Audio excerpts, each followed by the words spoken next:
What's going on, guys? So gonna get going here in just a second. Get the link out to everybody. Hopefully there's not that annoying buzzing in the background for you guys. Hopefully that's just something that I can hear. Hope springs eternal, doesn't it? Haha. All right. Okay. So yeah, with this new camera setup, hopefully be able to see a little bit more of what I'm doing here with my kitchen. So I'm all over the place today, guys. I'm so sorry. This is like my first day back, like as a individual again. I'm gonna run and grab my apron, and then I'm gonna get cracking on some lemon bars, double chocolate chip cookies, and candy canes. So sit tight and observe what I have going so far while I fetch my apron. Look at that. Beautiful. Be right back. Unless you guys can still hear me, then there's that. Woo! Okay.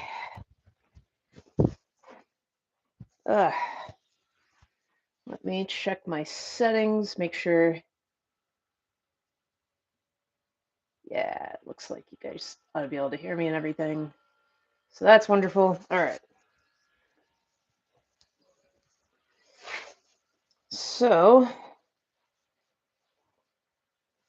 make all of this happen here. There we go. Cool. So, got the sugar and flour going there. And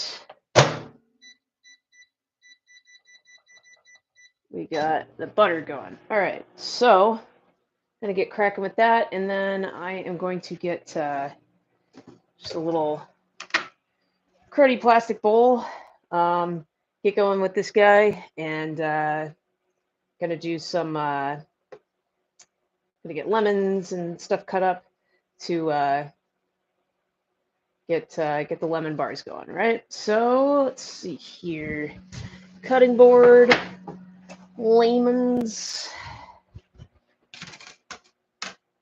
and kind of angle that down a bit so you guys can see what's going on here. The stand is a pile of crap. It's so weird when you buy stuff from China and it doesn't work, huh? Ain't that a bee? All right.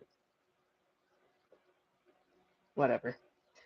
Okay. No one watching just yet. Don't blame them. Get me a mug here. Whee! All right. So yeah, for the filling that's gonna go into the lemon bars. Okay, I should probably take off these rings, huh? Kind of grody. Blech. All right. So we're gonna need 1.5 cups of sugar. There's 1, 2, and 3. And only 1/4 cup of flour.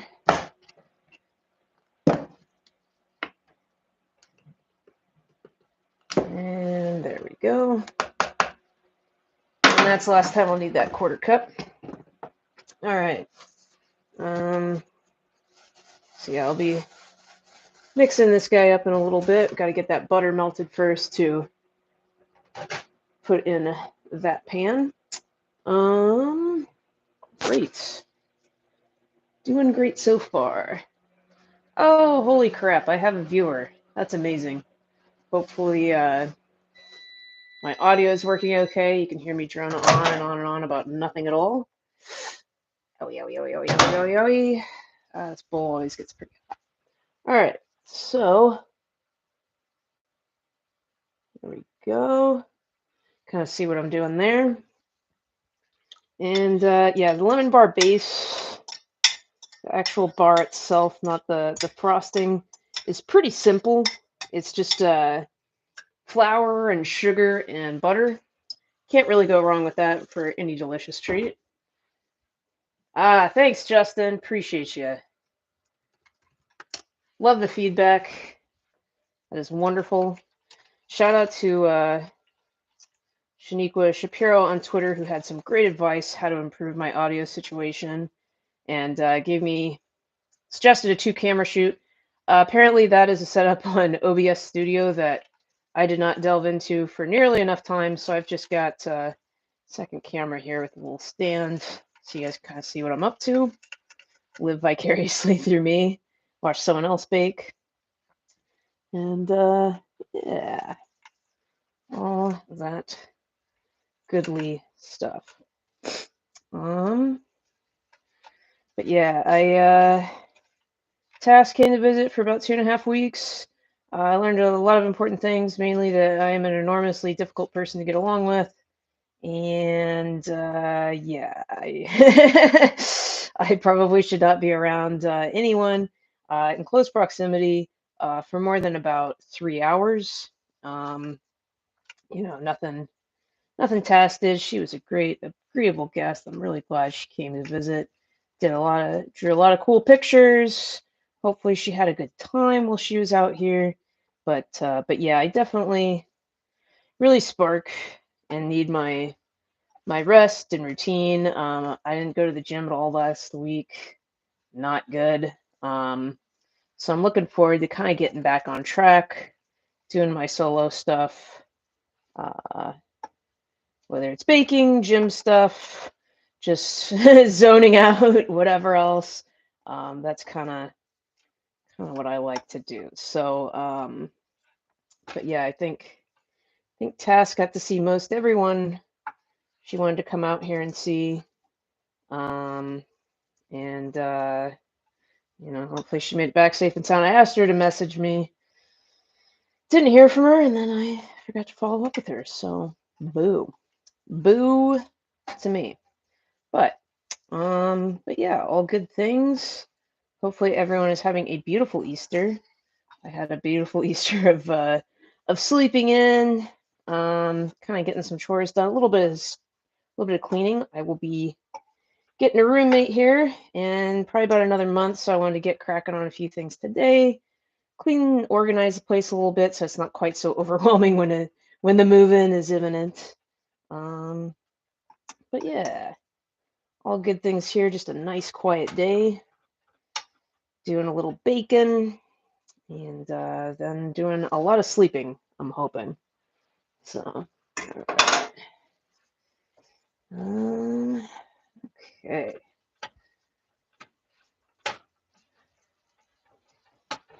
All that flattened and evened out in the pan for the crust of the lemon bars.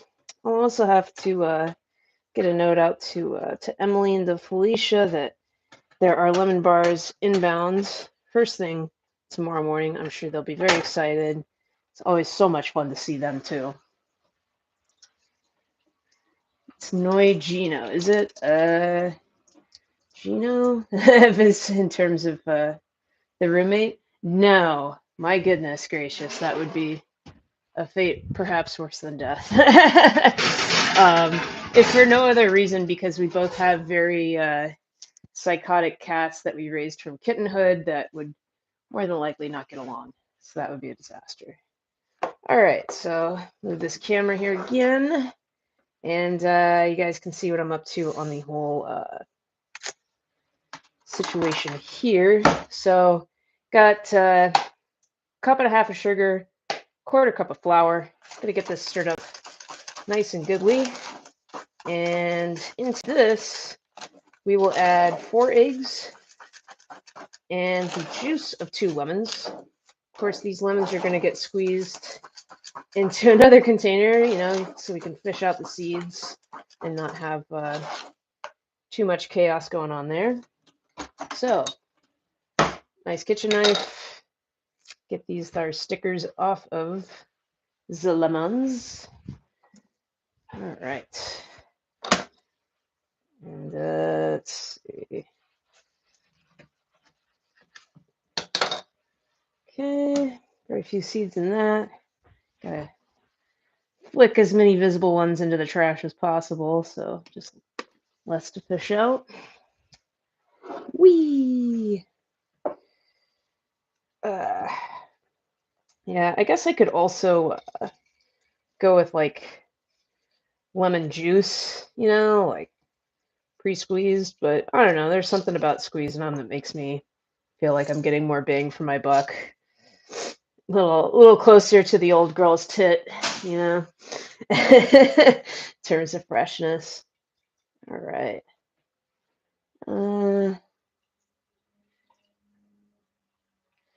On this wonderful Easter, I have to know, if the Eastside Dave show was all a dream, does that mean Big A didn't kill all his hookers? Great question. No, they are all very much dead. Although in terms of his ruthless efficiency in both their demise and disposal of their bodies, it's as if they didn't exist. So I hope that answers your question.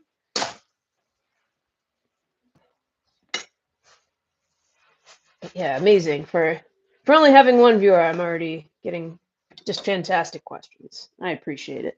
Keep them coming. Sorry that I'm out of the shot presently, although perhaps that's a good thing for some people. They don't want to see me; they want to see the baked goods. All right. But yeah, in terms of the lemon bar crust, how long to leave it in? It's less a tincture of time and more so a function of the color of it. So, you want a little bit of browning on the edges, all that good stuff. Get the right color. And as I understand it, there's kind of there's some parallels to that in terms of how to make steel. So back in the day, whatever process they had in terms of like the steel cooking, whatever else, there were these experts in like telling what the temperature was just by look of the metal, whatever, just by looking at it, and they were called puddlers.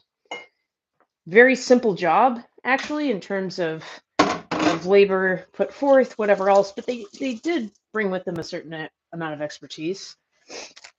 And, it also put a limit, there's only so many people who know how to do this thing. Well, that being said, that puts a limit on how much steel you can produce. And during the times of the railroads and everything else, I mean, huge demand for steel. So, the cost was through the roof. So they had to figure out a better way to get that done, more cost effective, to be able to mass produce that and meet the demand for the railroads that were being built. So they developed what's called the Bessemer Process. Don't ask me to describe it to you, but some guy named Bessemer came up with a better way where you didn't need these drunk puddlers to run your operation, and made for a much more efficient, cost-effective process. Railroads get built, blah, blah, blah, blah, blah. All right, now it's egg time. We need 4 eggs to get cracking here with our lemon bar crust. Just gonna put them in straight away with the lemon juice.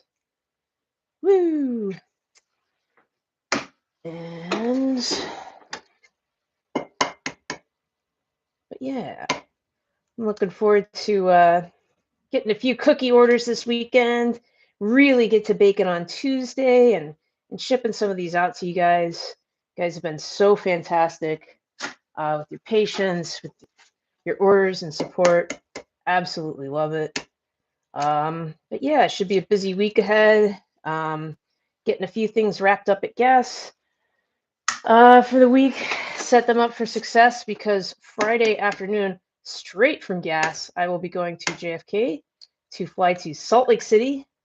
My wonderful and beautiful sister, Tyne, will be picking me up from the Salt Lake City airport. Newly remodeled, beautiful flow. And she'll be letting me crash at her place for the night. And then we will be heading up to Idaho the following morning to see my folks. My my lovely mother, Betty. She is what, 77 now? My goodness. Time flies even when you're not having fun, right, Mom? I'm kidding. Wonderful. I'm so excited to see her, as well as my dad, Greg. He is going to be 72 just after I begin my New York bound trek home. But yeah, we'll probably celebrate, do something to observe his birthday. It should be super cool. And yeah, all sorts of things to look forward to. What's the cookie lineup this week? Well, this week I'm making lemon bars. I'm going to make a 2.5 times size batch of double chocolate chip cookies, and I will also be making some candy cane cookies. Despite it not being Christmas time, as far as about season-wise, as far away as you can get from Christmas time with candy canes, being springtime and everything else. But they are a real crowd pleaser. People just love the candy cane cookies, so looking forward to making a few of those for my pals. And yeah, this is going to be kind of more of a bake for the workplaces. So a few lemon bars for ACP, all my pals out there, and Gas Digital, and of course the OGs, Compound Media, and yeah, be a nice little Sunday. Do you believe it was Frankie or Gino that either killed or caused the death of Bob Chin? I think Bob Chin's health issues are definitely precipitated by Gino's drunken, racist incompetence, and the killing of the Robsters when he knocked over the tank. But as his agitation grew, it looked like he was going to hang in there and perhaps exact money or revenge from Gino. And his happy-go-lucky attitude wasn't enough to save him, and Gino knew this. So he knew exactly who could solve his issues with Bob Chin, and he sent Frankie McDonald down to kill him. Really sad story, really, disgusts me to see something like that, but these are just the antics of Gino and Frankie. They make for a very homicidal team. And anyone else, please feel free to direct your wild and baseless speculation of Frankie's homicidal ways and the possible conspiracy behind that. Hopefully, I will become famous enough for my baking to have Frankie McDonald join me for a live stream someday. And when he does join, hopefully I have the technological know-how to make all that work. I'm killing good so far. I agree, Justin. That's Frankie's MO. Murderous, man. All right. Let's see. I guess I could turn the camera the other way so you guys can see that I'm heating up butter. Such an exciting process. I don't want you to miss out on that. Sloan saying, I think Gino crossed the line this time. I agree. Gino is a habitual line stepper. When you call him out on it, you do get a healthy dose of denial. Laughing it off. It wasn't a big deal. But, when it comes to homicide especially, that's just how Gino rolls. Especially if he didn't actually do the killing and assigned such a task to Frankie.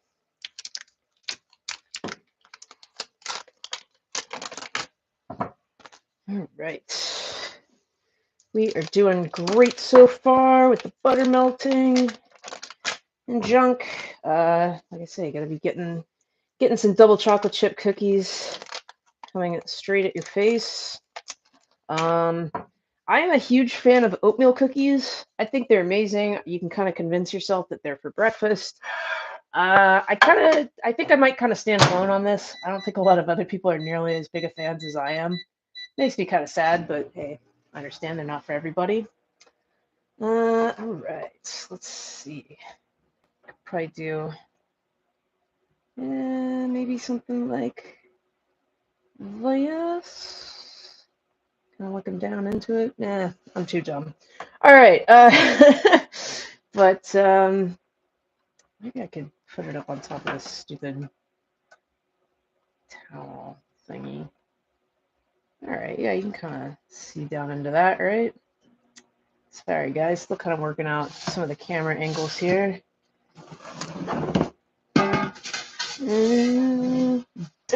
All right. That works, right?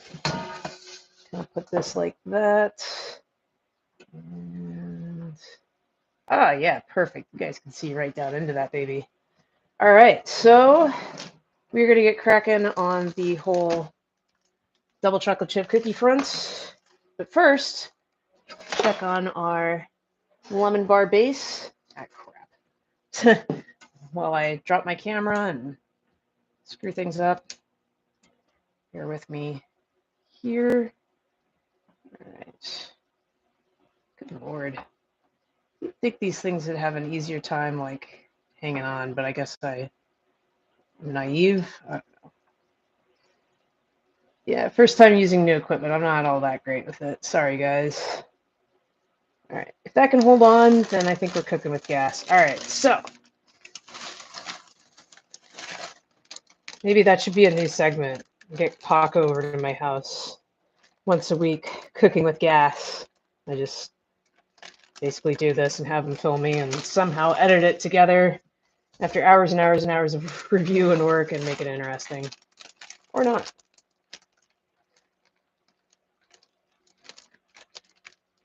Yeah, as much as I enjoy creative space, when it comes to video and editing and junk like that, I'm not at all what you would call creative. All right. But yeah, another shout out to Shaniqua Shapiro for this idea to get a better camera angle. It inspired me to wisely employ my Amazon gift card and get this beauty, so we can get sweet angles like this. All right.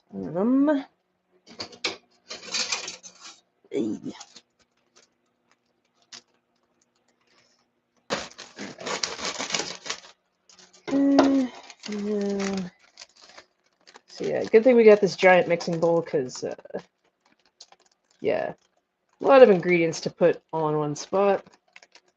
Great thing. All right. So the only cookies I'm baking today that need brown sugar would be the double chocolate chip. We're finished up with that. Now it's time for the white sugar.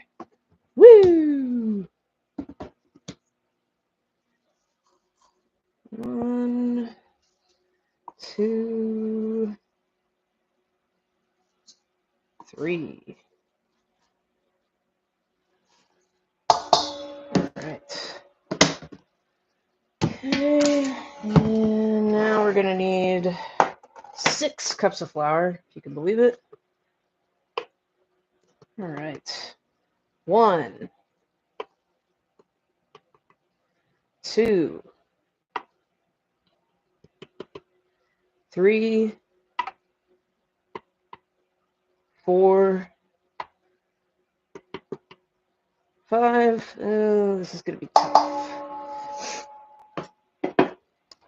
Ugh.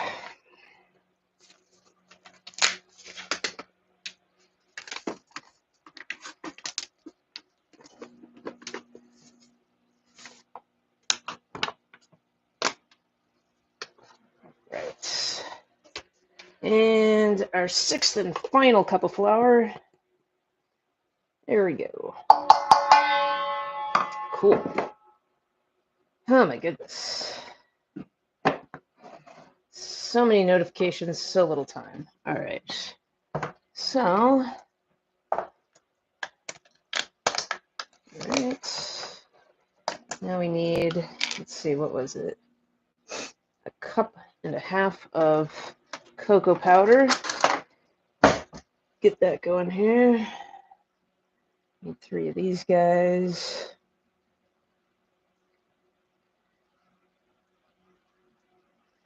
All right, so that's the first one.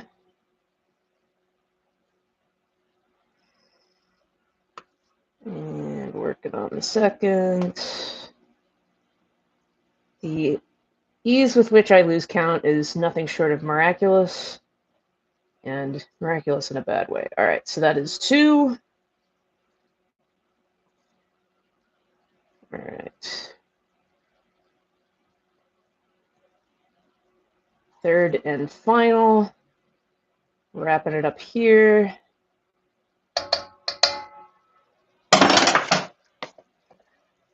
Okay.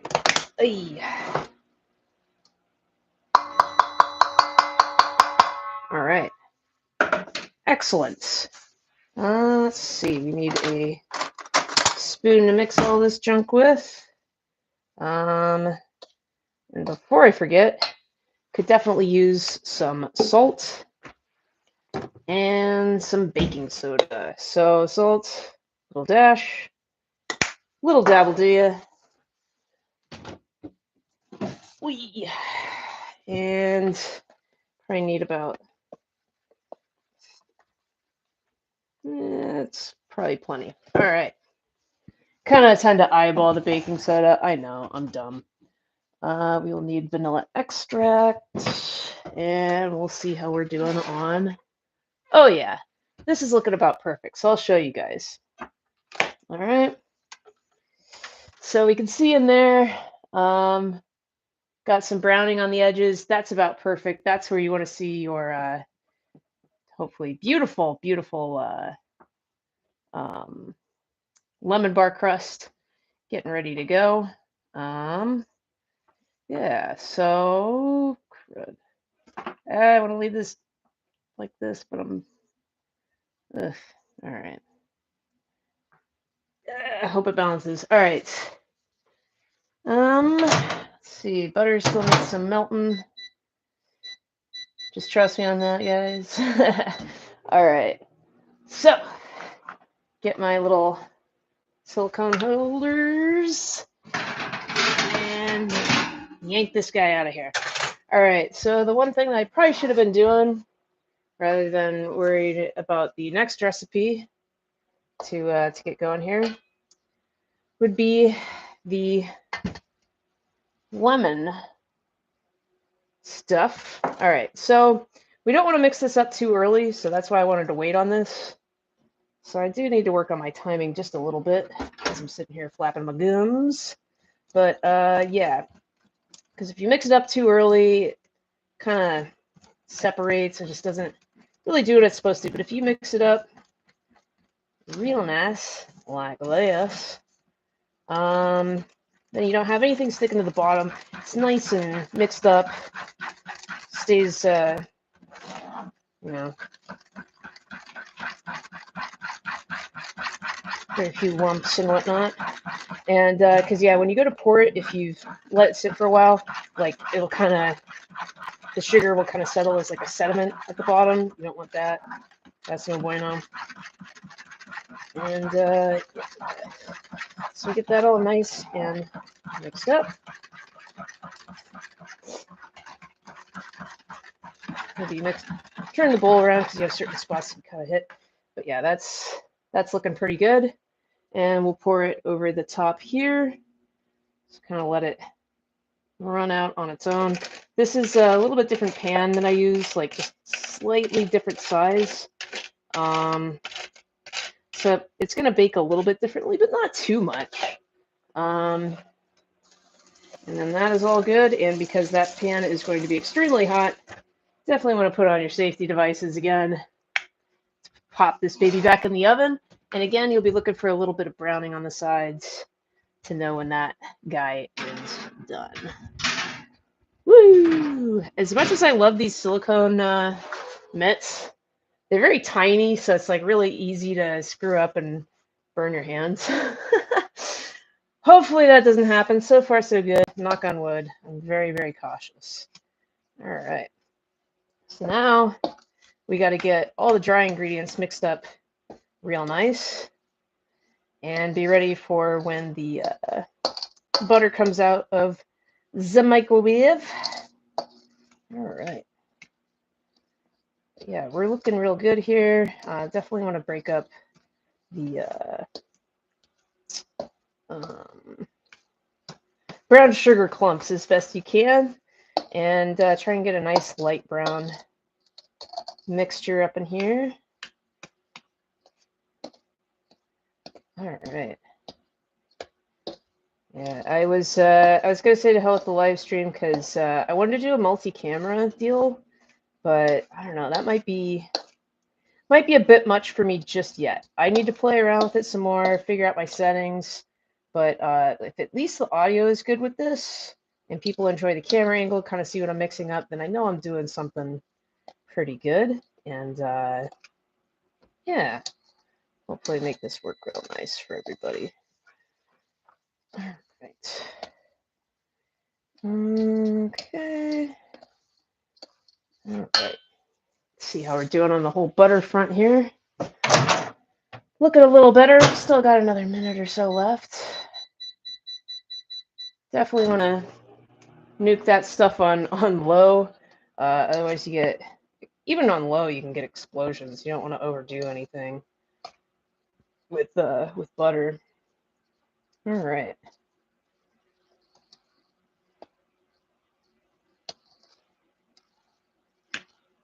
And that's all looking pretty good. And a lot of these clumps are going to come out pretty nicely once you add the wet ingredients. Of course, your butter, vanilla extract. I'm going to need about, I guess, 6 teaspoons of that. Yeah, that's a lot. If you drink that straight up, that'd get you fucking hammered. Yeah. And let's see. This is stirring up nicely. Yeah, I have to say, having Tass here, having an extra pair of hands definitely helped out. Yeah, it's a lot slower going when you gotta do all this junk on your own and time it right and blah, blah, blah. But, all right, I think we kind of get the point with that. Check on the butter again, see where we're at. All right, I think that's coming along, but maybe about another 30 seconds. And then I should also be getting ye old hands all greased up. Woo! Ugh.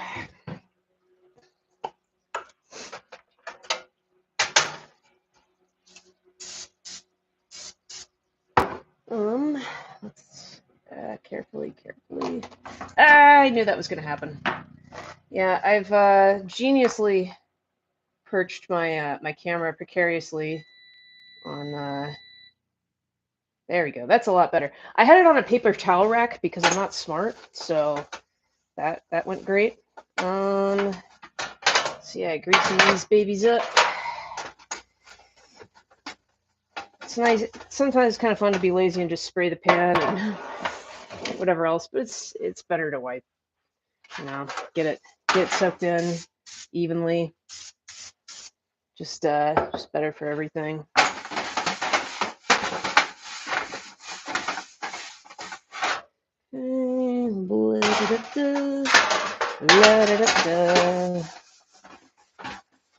So yeah, no Easter egg hunts for me today. No dying eggs.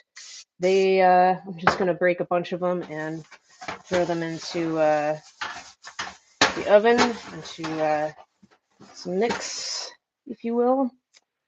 All right, got all that going on. Toss this guy back up, y'all. Let's see. All right, yeah, it's still plenty of time to go on them lemon bars. And oh boy, that's gonna be toasty. Woo! All right. Okay. Yeah, the one bowl I have definitely gets pretty warm. All right, let's see what we got for pro oatmeal cookies, no raisins. I agree 100%, Justin. Oatmeal's just kind of ruin it for me. I don't know why. Can't believe brown and white sugar can get along so well. There is a lesson to be learned here. Absolutely. Doing great so far. Vanilla extract, pro genotip. Well, yes, if Gino was 13 years old, it's a great alcohol to steal. Even though it is rather expensive, it is very easy to steal. Something to be said for that. Let's get 6 of these are eggs here and get cracking. Yeah. Even though I have a very large kitchen for New York City, it still does not feel like enough real estate to do all the things that I need to do, which means probably not a very good cook. So don't really know how to utilize the space that I have. That's all right. I'm making it happen, getting it done. All good, right? Okay. Wow, a whole 2 people are watching. I'm actually truly impressed that people will tune in and watch me bake. Truly. I thought the first time I live streamed, not a single soul would tune in, but you guys proved me wrong. I appreciate that enormously. Makes you guys know how to make a girl feel special. All right. Damn, 6 frickin' eggs for this 2.5 time batch of cookies. Man, I just don't know. Some of these eggs just do not want to break. That could be a problem. You don't want any shells going into your concoction. People tend not to like crunchy cookies. They're okay if they're crunchy because they're in the oven a bit longer than some people like. Kind of a problem if it's because of eggshells, because the chef is incompetent. All right. Got all that. Just need to get our vanilla extract here. I kind of tend to eyeball it. Actually, this bowl is pretty darn full with the butter and egg situation, so I think we're going to just go ahead and dump this in here. Make sure to claw out, scrape out as much of that butter as humanly possible. Also important not to drop said concoction into there. All right. Get that rinsed up. And hopefully this other bowl's cooled down quite a bit. Won't burn the living crap out of me just handling it. But yeah, let's get 1, 2, 3, 4, 5, 6. Beautiful. Again, I just kind of eyeball it. I mean, ain't nobody got time for that, right?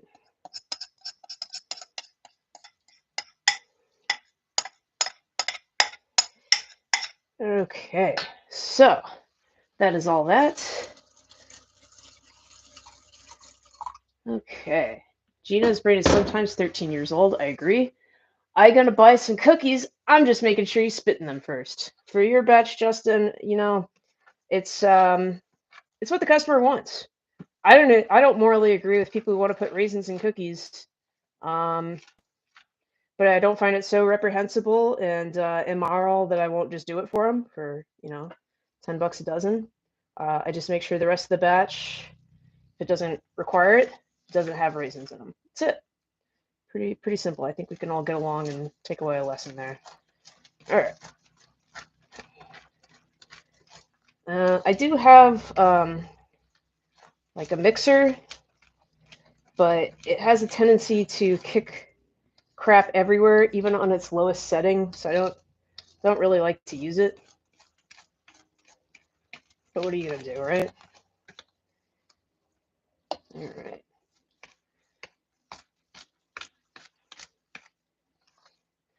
Oh, I had kind of like a low-level headache all day. I don't know what the deal is. Drank plenty of coffee. Maybe not plenty of water, but drank enough, I think. Good grief. Maybe I just needed an aspirin. More of a nap. Anything's possible, right?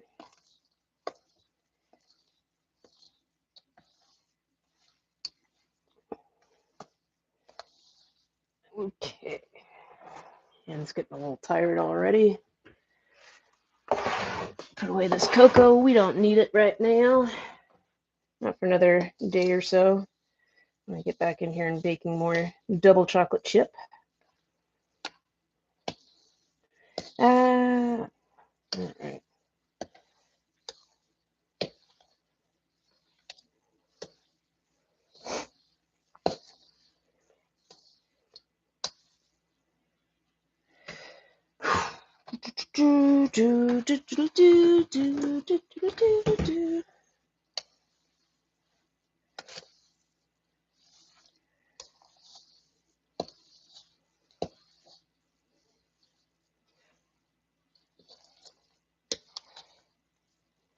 All right.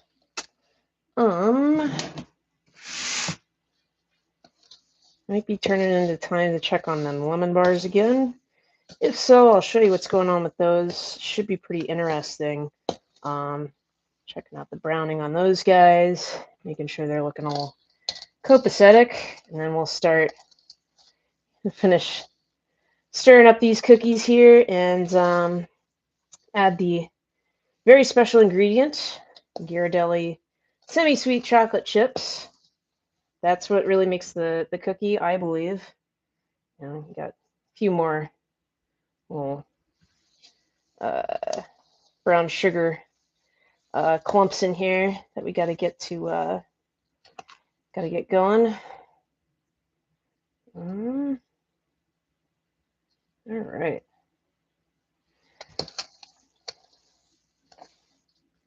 Okay.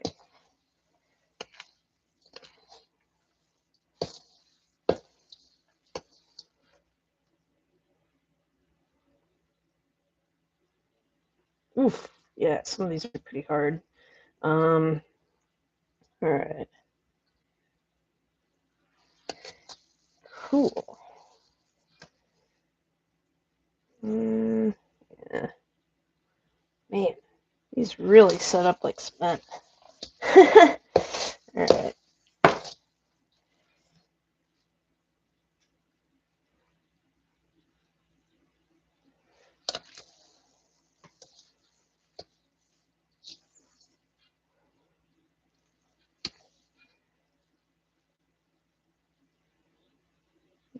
Okay. Yeah, this is it can be a little tiring on the arm. I really would like a mixer, but dang, that lowest setting is just sends shit everywhere. And that's no good. Don't want to go wasting ingredients or making a mess in the name of what would otherwise be convenience. So you guys had some pretty good questions early on. If you're still on, I'd love to hear more of them. They seem to be pretty much homicide related, but that's okay. I enjoy wild, baseless speculation as much as the next CNN anchor. Yeah, let's get down to it. See if there's any more wild speculation we can get into on this beautiful Easter Sunday. I don't believe I've been outside once today. I kind of had ambitions yesterday of maybe going for a run, but you know what? To hell with it. I've got chores to catch up on, and there'd be another nice day here soon enough. Maybe tomorrow, maybe the day after. Not too worried about it. All right. A few other dealios here. But yeah, how about I ask you guys some questions? So if if we did a cooking with gas segment, who would you like to bring over from Gas Digital to cook some cookies, bake some cookies, or would you like to see someone outside of Gas Digital? We just make this channel my own, and maybe people from Compound Media or some random person. Who would you guys want to see come over to my place and bake some freaking cookies? Live stream it. Who do you think would be conversation? Could probably get Stancil. All right. Okay, I think we've probably pretty much gotten to almost all of our, well, said that way too soon. Yeah, these brown sugar lumps, man, they're always hiding. Tough to find. All right, there's another. All right. That's probably about good. If you got a couple lumps, I think people are pretty forgiving. All right. Who will gas or Crowder steal from Kumia next? Chrissy or Dixon? Great question. Actually, you know, thinking about it, would he say? I think he would probably. Wow. I realize you're saying Chrissy or Dixon maybe for the baking, and I concur. I think they'd both be phenomenal. Ooh, maybe just another minute or two on the lemon bars. Tough to say. All right. Yeah. Who will gas steal from Kumia next? Well, I don't know. Boy, that's a tough call. I would have to speculate. Well, maybe I shouldn't, since I'm an employee and it might constitute that I know something. Whereas, let's be honest, I really don't. Why would they tell me anything? But yeah, I mean, gas. They'll take someone who's ambitious and successful, right? So, you know, um, as will Crowder.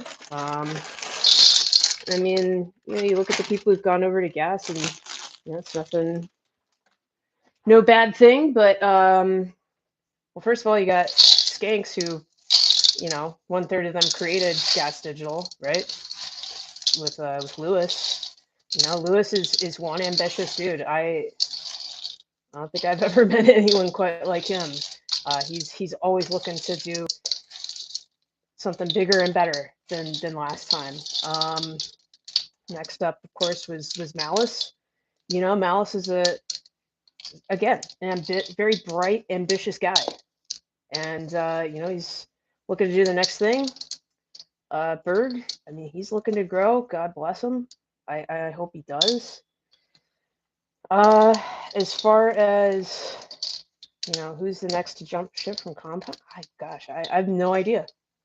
No idea. I guess we'll know when they get a simultaneous show over on Gas. Then we might have more of a clue. But at this point, all I could say is probably not Kumia.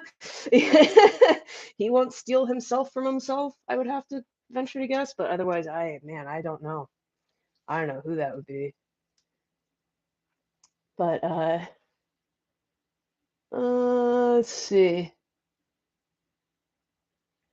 But yeah, as far as my baking show, I would love to have Chrissy or Pat. I think they'd be awesome. And they'd be awesome in their own way, right? Like, I think Chrissy would really get into the baking aspect of it. I think we'd have a good conversation. Pat, I don't see him being quite as domestic, having quite as much of a domestic approach, but I think he'd be really fun too. And I hope something that he would be interested in doing on Sunday afternoon or Tuesday morning. Well, okay. Well, it's gonna have to be Sunday afternoon. I don't think he's too much of an early riser unless he's up from the night before. Nothing wrong with that. You could be a morning person. You could be a night person. You can change throughout your life. You just can't really be both at the same time. Kind of a pain in the ass. Do not recommend. All right.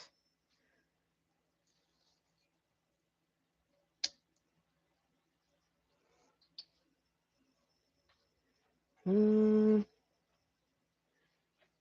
see. But yeah, I kind of wonder what Aaron's future is going to look like. I think he's going to do great things no matter where he goes.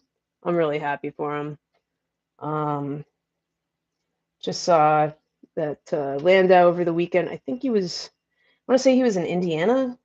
I'm not totally sure. But it looks like Crowder was there too, so I'm sure just a sold out crowd. I know Matt McClowry opened for those guys, which is so awesome. I love Matt. Yeah, it's another good group. Kind of wish things, not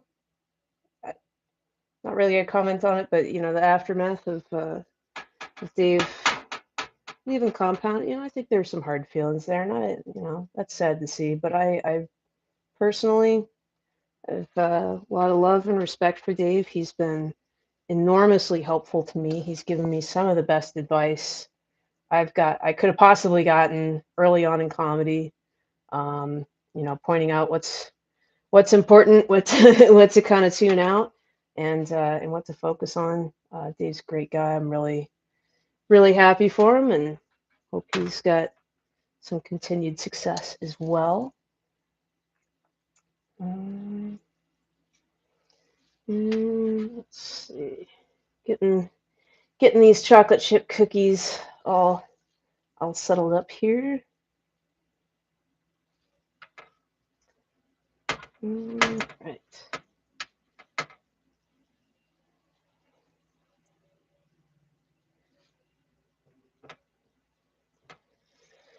Whew, boy. Who'd have thought baking cookies would be so much work?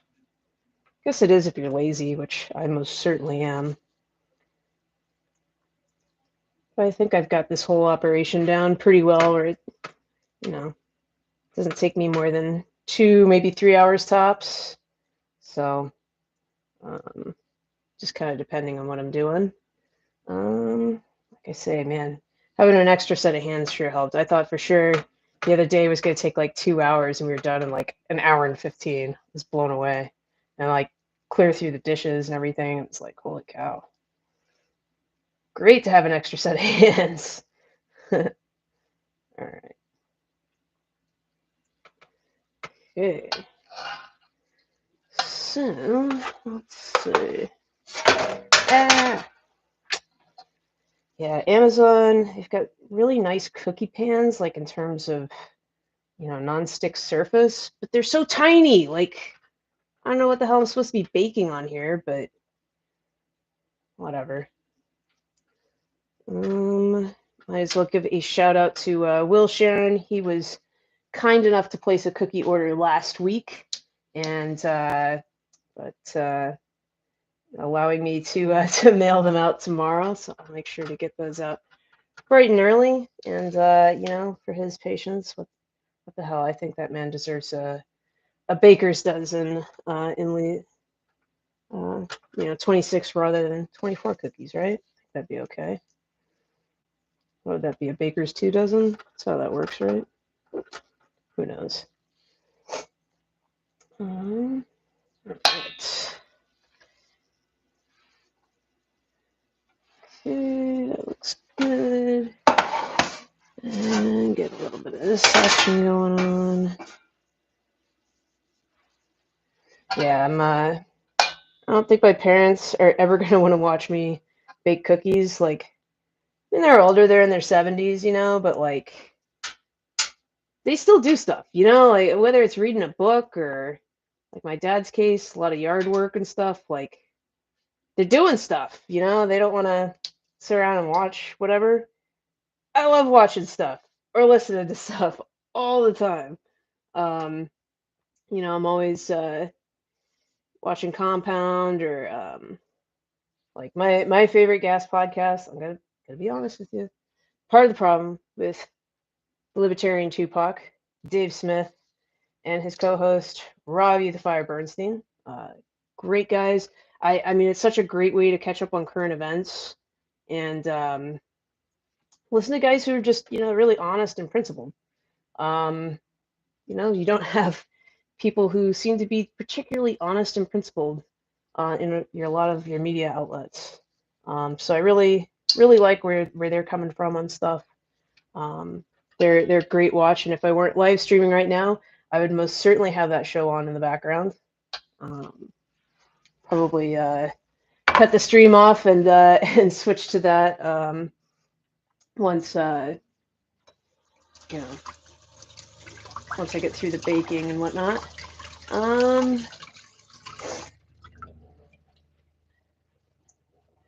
You need cookie sheets like your bowl. It's restaurant sized. Yes.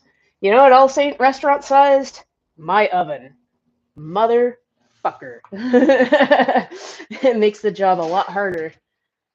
Any job with the wrong tools is going to be harder than it needs to be. Let me tell you. Hoo boy. All right. So I always start, kind of have the sheets offset a little bit, so you know, one's going up top, one's going to the bottom. But yeah, for right now, kind of hit a little bit of a stopping point, which is great. So I will go ahead and show you what the lemon bars look like. Those babies are beautiful. Gonna have to cut that up here in just a little bit. But I'm gonna let it cool. Of course, that's always a wise decision. Let things cool first. But for right now, got kind of a steady state operation going with the whole chocolate chip cookie front. So yeah, we'll just keep cycling out pans, whatever else. But for right now, I am going to go ahead and okay. Yeah, I've got another little stretch of counter space right over there by the coffee pot. I'm gonna get some wax paper on that guy to start spreading out the cookies, letting them cool before I package them all up. Wax paper. Woo! This stuff is very cheap, but also very valuable. Gotta have that to have your cookie baking empire really, really take off on you.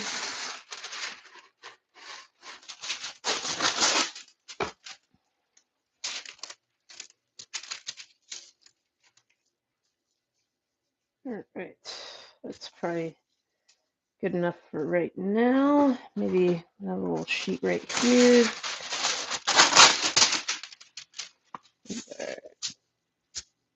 Beautiful. Okay, so once those cookies start coming out of the oven, start piling them up over there on the wax paper. Let's see how we're doing. Oh yeah, looking beautiful. Let's get some more light up in here. Ah, that's better. Okay. Yeah, so all good things. You know, when I hit a little bit of a stopping point like this, those cookies probably need at least another minute. It's not really enough time to do much of anything in terms of prep work. Could probably start getting going on the whole pulling up the candy cane recipe because I don't really have that memorized like I do my oatmeal or my chocolate chip cookies. So get going on that. Let's see, what else do we need? Need my peppermint extract. Digga-digga-digga-digga-doo. It'll need some baking powder this time rather than baking soda. Very important distinction. Poor Tass. I wasn't watching her the other day. Friday, I guess it was. Yeah, she did such a great job mixing stuff up, having all the brown sugar broken up before any of the wet ingredients are added. And I wasn't paying attention. I didn't catch it. I didn't tell her. She's mixing up chocolate chip cookies and she put in baking powder instead of baking soda. I only know to do what I'm told. I have no idea what the difference is, like how that would make the cookies taste different. And I was just like, I'm sorry, we gotta dump it and start over. I felt so bad for her. Like, I hope it didn't break her heart. And it probably was a good thing that we started over, but maybe, I don't know, maybe it would have made them taste just fine. Who knows? I have just about the same one, electric. Yeah, these ovens, man. Some of them, they just don't get the job done. What are you gonna do, right? All right. Cool. I guess I could take a. I didn't bring my water out here. Damn it. All right. Spatula.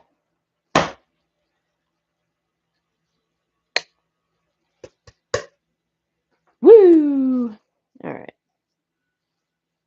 Let's see here. It's going to be just about time to start getting them cookies. First of them cookies out of the oven. Let's see how they're looking. Oh yeah, these look beautiful. Look at that. Isn't that amazing? I made that. Beautiful. All right. Oh yeah, baby. Okay. And this next sheet can go in. Tiny little ones that almost don't count. All right. And get the next one staged. This cookie sheet, it's not my favorite. Um, it doesn't quite fit, so it kind of like goes in at an angle, which is annoying, and it can get kind of stuck in there. However, that was given to me by the former Veteran Support Center executive director, Sylvia.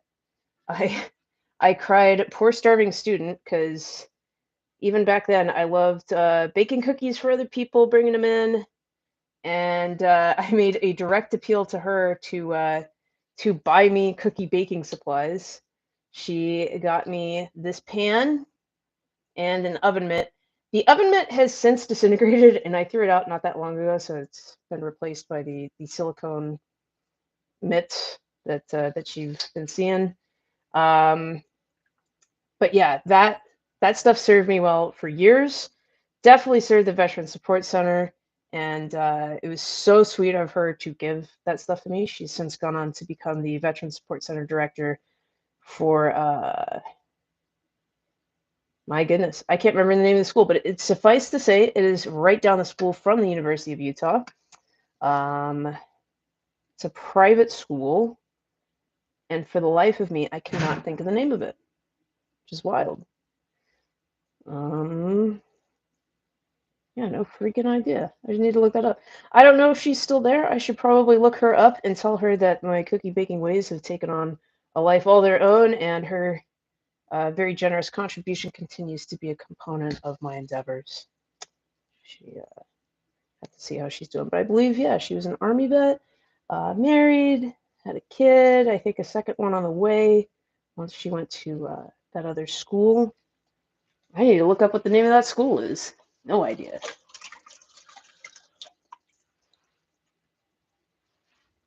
Okay. Let's see how we're doing here. Yep. Oh yeah. We're making it happen, folks. It is going down. All right. The other thing that I have to do is get going on some dishes here. Just kind of getting them out of the way because there's going to be more coming through. All right.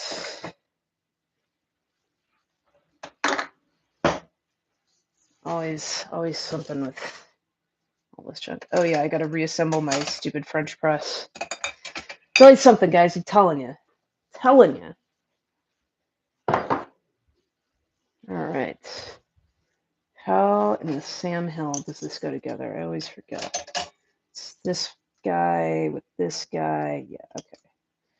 Only see three things. They go together rather intuitively, so nothing too complicated. Awesome. Okay. Hopefully that's not perched too precariously. That would be terrible, and I would cry if my French press broke. Got to have a fancy way of drinking coffee. It can't always be Mr. Coffee. What am I, white trash? Yes, I am. All right.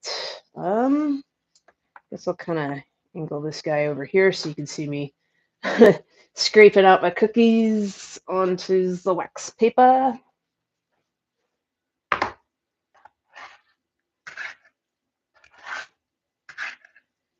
All right.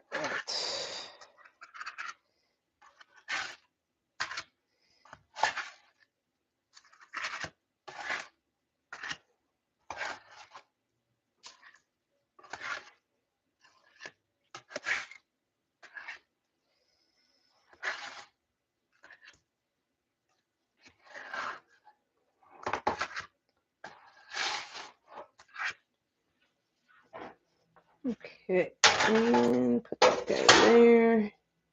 Perfect. So, gonna be ready when Next of the cookies come out here.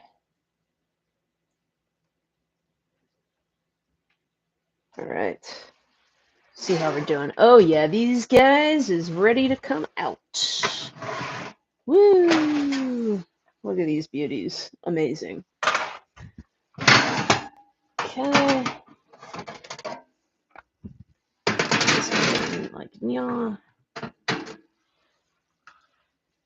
Alright. These can go in and close up shop. Alright. These can go there. Cool. Well, guess great. Always good when your webcam cord goes into the stupid sink, because I'm dumb like that.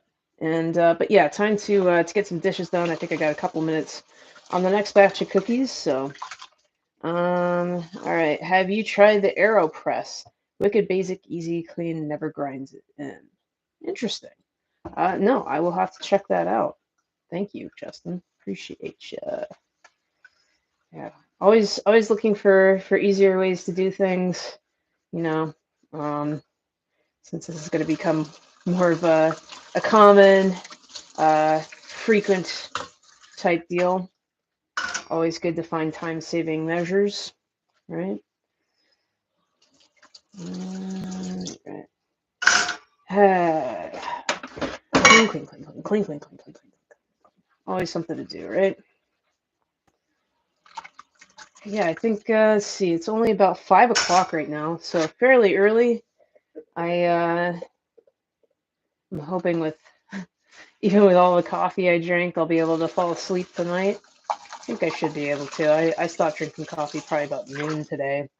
It's pretty darn early, so hopefully I can get some good sleep, be ready and rested for the week, get in a good, solid, murderous leg day in tomorrow. It's going to be awesome. Looking forward to that.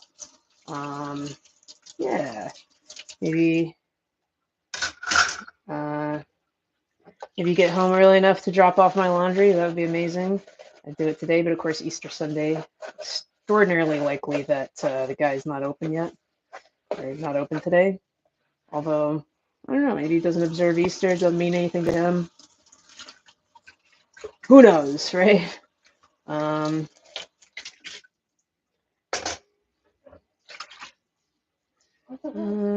It's unbreakable. Damn, now I gotta get me one.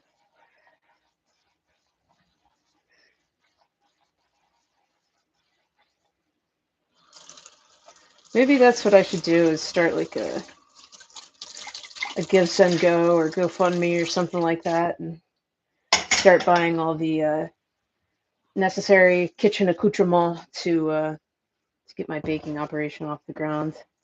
But I need more of a wish list, a better business plan, etc., etc. But for right now, I'm just trying to get out a few orders a week, try and get some good feedback, good vibes going, and definitely gonna need to work on my advertising.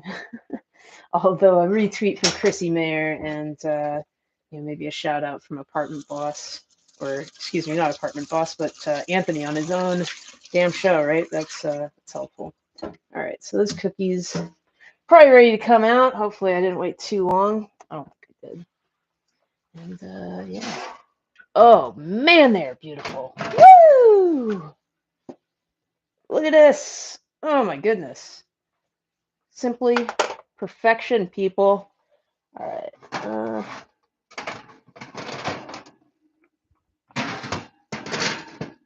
right. Beautiful. Get these guys in here. And close that up. All right. So these are ready to come off now. So yeah, you guys can kind of see me from over there.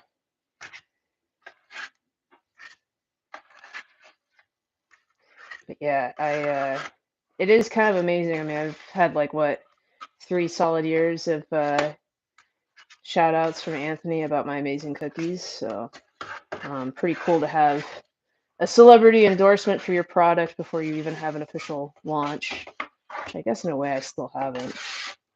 But yeah, who doesn't love fresh baked home style cookies? My goodness. You know, once you industrialize it, you lose some of the magic, right? That's no good. Can't be losing no magic.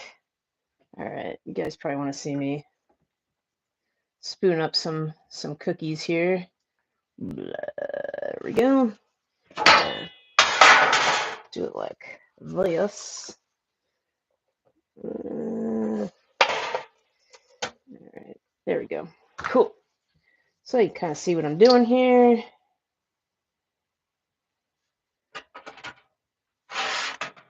All right. I want to be sure to get tons of chocolate chips in here.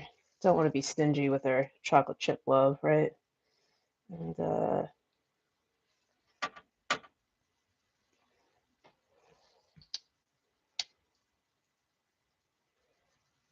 yeah, one other thing I've been wanting to do, you know, having someone visiting for a really long time. I mean, you know, it kind of takes me off of my discipline, and that, you know, probably my discipline was shit to begin with. If one person can throw me off my axis, you know, that's really on me, no one else. But been wanting to get a podcast off the ground. I actually have 2 in the can ready to go, that I'm really happy with. And that's why I'm hoping, you know, on vacation in Idaho, I'm going to have some time to get some writing done and do some more creative projects. Hopefully, get that podcast posted off the ground, and also get some more interviews, which I'm really pretty excited about. So, my dad, of course, was in the Army. I will say during Vietnam. He was not in Vietnam, thank God. But he was an ordnance officer, and he was stationed in Camp Humphreys, South Korea. Super cool. I want to get some stories from him, and especially on audio, because you know my dad. He's like I say, he's going to be 72 in just another couple weeks. Crazy to think about. I mean, it seems like I remember him turning 50 and like, oh my God, my dad's over the hill. But you know, time marches on. But yeah, I want to get some of that stuff committed to recording. It's I think it's really important stuff. You know, unfortunately for my dad, because I'm a giant loser. Don't know how that happened because he's such a badass. Um, you know, maybe he doesn't have any grandkids to hear it, but I think, you know, no matter what his story is from his time in the military, it's important for people to hear it. So I'm going to kind of interview him while I'm out there. There's also a neighbor across the way, um, Russ Newcomb. Russ is a really interesting guy, and I can't wait to get to chat with him. I've met him before. It's been some years though, since I last saw him. But he was a surgeon back in the day, and you know I've heard some of the stories secondhand from my dad. My dad's been spending a lot of time with them. Russ has unfortunately, some pretty serious mobility issues. You know, and he's not able to do a whole lot. So certainly, you know, visiting stuff like that, he's really happy to get visitors. So I'd like to sit down and interview him, however long he'll chat with me, and get his story because he was in the Army as a physician during the Vietnam War as well. Now, what's interesting about Russ is that he was doing his, I think, internship. So it was a 4-year internship, and he got drafted. And he said, "Hey, you know, I'm a physician. I'm finishing up my internship." And they kind of said, "Yeah, that's sorry to hear that. You know, you got to go. You're getting drafted." And so they said, "But don't worry. Once you're done with this, like you'll have finished up your internship." Now, this was true in some sense of what they were telling him. I'll explain. So he gets, I think they wanted to try and keep him stateside because Russ has I'm not. I'll have to ask my dad again. But he has um, some mobility issue. I think it's an issue with his foot. Um, and he's had this his entire life. And so they were going to keep him stateside. And he said, no, if I got drafted, I'm going over there. You know, I'm going to be a surgeon or whatever. Look at them cookies. Booyah! He said, no, I'm going to go over there. So they did. They sent him over to Vietnam for a year. He actually was involved in the Tet Offensive. Where he was stationed and operating on soldiers was attacked, which is just such a crazy story, right? And yeah, he managed to get out of that scrape. And then he came back stateside and he kind of figured, yeah, I mean, gosh, I was over in Vietnam for a year. You know, I know how to operate on people. Like, they're not going to make me finish my internship. Well, they did.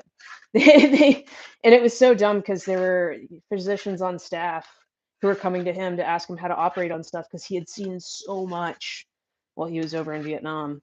But yeah, he really interesting guy and really, I think, really an important story. He's got kids and grandkids, and I think something like that, you know, some sort of interview would be really important to commit to some sort of file or podcast for them. Let's see. Hey, Dennis, how's it going, man? Everything's going great. So glad you're tuning in. Appreciate it. Yeah, for Stand Mixer.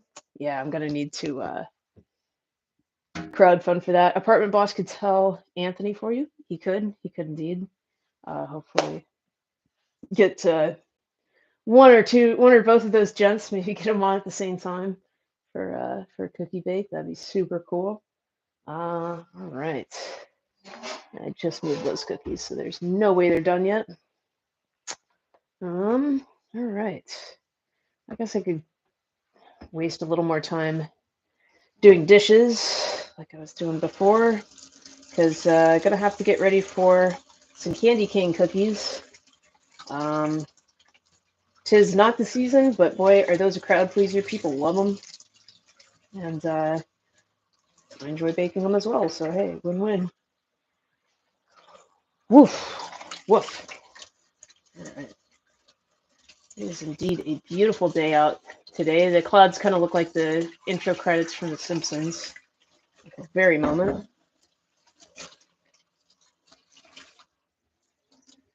All right.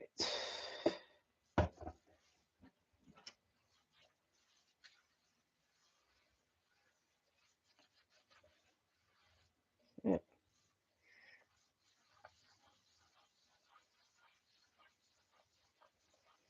All right.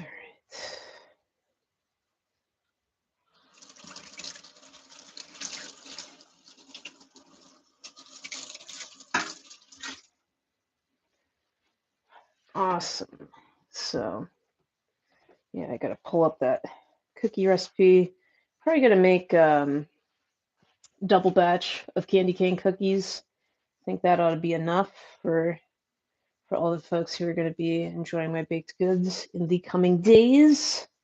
Booyah.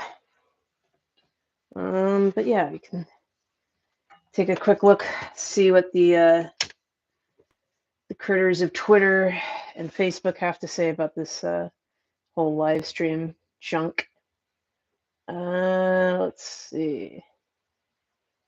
La, da, da, da, da, da. How do you get one? So many weird things, so little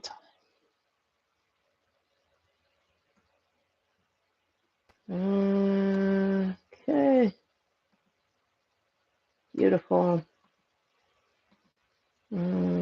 Okay. Let's see what's oh my goodness. So many tweets, so little time. All right. Hef on Twitter says, how many are we talking? How many milligrams are we talking? Oh, nah, I don't make edibles. Sorry, Hef.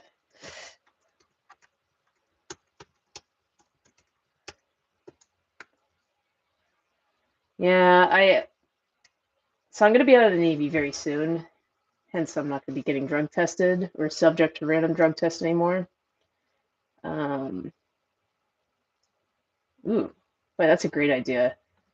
Theo Acer suggests she should offer coming to your own house and making them, like Cameo, but in person, the cash would roll in. Absolutely.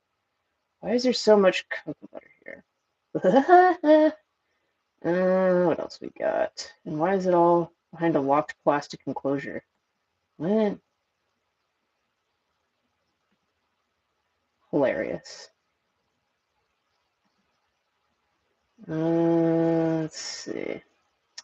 Cool, cool. Haha. I'm making pot roast and hard-boiled eggs for my lunches this week. That sounds really good. Not gonna lie, that sounds freaking amazing. I'd absolutely love to check that out.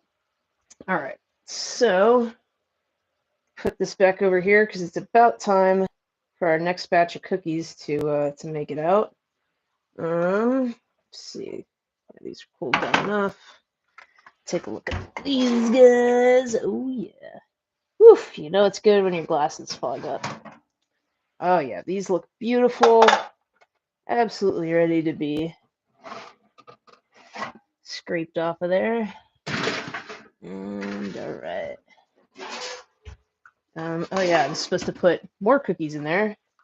Duh. And there we are. Okay, cool. So, looking back over this way, get some more cookies here. Guess I could start putting the cooler ones in the container. That would probably be a smart thing to do. And start seeing what I'm dealing with here. Also, should look at my cookie orders to see who all needs to get packaged up today. I believe that it will be just my pal Will Sharon, and he was gracious enough to order 24. What a guy! Get those out to him tomorrow. So he will have lovingly baked cookies for him waiting when he gets home from guess work, whatever else. Okay, there we go. Cool. And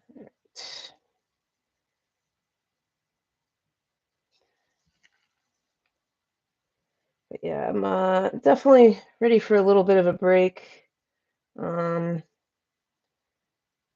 always love working at gas, but yeah, you just need a little break, little vacation of your own sometimes. So super excited to head out to Twin Falls to see my family and see how everybody's doing and all that shit. Just great.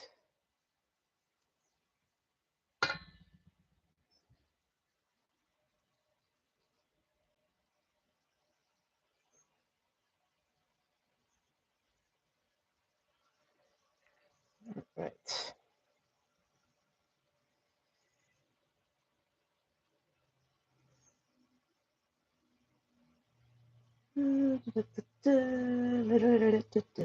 Yeah, they say like if for social engineering, like if you want to get somewhere or look like you're busy, carry a clipboard around. And for me to open doors, it's all about baking cookies, baby. Let me tell you. All right, so looking good. Okay. Oh my God, 4 people are tuned in. Kicked it up a notch. Hey, yo, I'm late. That's all right. You're joining us. That's amazing. Happy cookie baking show. Thank you. Thoughts and prayers for your coworkers, Dennis. Hilarious. Yeah, I was gonna mention, the side effect of flatulence, or I don't know, maybe that's more of a feature than a bug, but yeah, all good things. All right, I think I got just enough time to get some of them cookies into big enough bag here. and hopefully keep count, not screw it up too badly. All right. 1, 2, 3, 4, 5, 6, 7, 8, 9, 10, 11, 12, 13, 14, 15, 16, 17, 18, 19, 20, oops, 21, 22, 23, 24, and you know what? Because I said so. He's getting a baker's 2 dozen. I count that as 26 cookies. There you go, Will. Thanks, buddy. Appreciate you ordering from me. I'll put these out somewhere to cool. Beautiful. All right. And let's see. Just kind of perch that precariously right there. All right. So about to be getting some more cookies out the oven here. Beautiful. All right. This guy's, it might still be a little warm. That's all right. Okay. But these are definitely ready to come out. Oh, yeah. Woo! And these guys are ready to get swapped. All right. Perfect. So, the other thing I'm going to start doing is getting ready to mix up my candy cane cookies. Oh man, head hurts. Definitely need to drink more water. Drink more water, folks. It's good for you. Yeah. Let's see here. Put that right there for now, and dump the rest of this flour in. Gonna need that. Well, maybe not the rest. Maybe there's still a little more. All right. So I gotta check. Let's see. Number 1, Anthony. 2, Gino. 3, Pat Dixon. 2.5, Garrett. I like it. How's your deadlifting? It's going. With a house guest, I really was just not able to get to the gym. I know that's no excuse, but that's unfortunately my excuse. So yeah, I need to get back on that horsey and ride. All right, so we need 4 cups of flour. 1, 2, 3, and 4. Okay. All right. Then we're gonna need sugar. Let's see. This is the 1.5 cups. Yeah. So I need 3 of these. Okay. This is always great when I'm trying to do conversions in my head, and you get to see, even when it comes to women's work like kitchen, baking, shit, still can't do math. Unbelievable, right? What a cosmic injustice that is. All right. 1,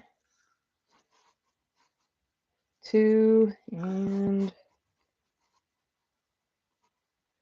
3. Cool. All right. So ain't gonna need that sugar no more. Let's see. Get the sugar, blah, blah, blah, blah, blah, blah. Baking powder and salt. Got it.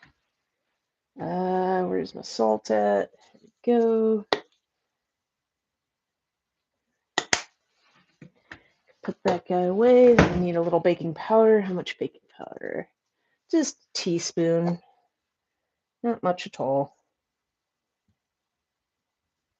Okay. Put that guy away. Beautiful.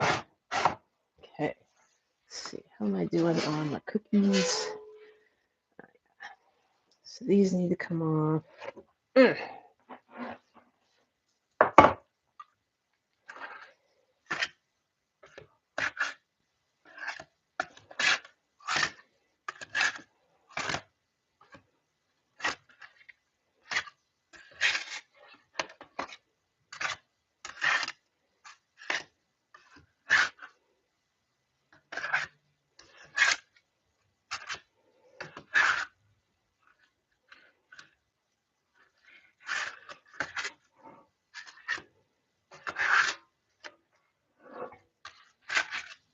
All right. Cool. All right. What else we need? Gas Digital should offer Hopia show. Dragon's Lair workout, Skankfest Vegas. Maybe. I'm not totally sure if I'm going to Vegas yet or not. Reason being, I don't exactly know what the office would need, if anything. If anyone is to be staying behind in the office, that means very possibly I will be staying behind at the office. Should be kind of sad, but yeah, it's also kind of sad. I will be missing the final Comedians of the Compound show. Bummed about that, but it just happened to coincide with this pre-planned Idaho trip. There was not a chance in hell I was going to try and get out of seeing my parents and my siblings. You know, I've been to most every other Comedians of the Compound show, so it's not the end of the world, but definitely sad. You know, I'd love to see all those guys. All right, what else? Oh yeah, so do that. Dump the rest of this layer. Beautiful.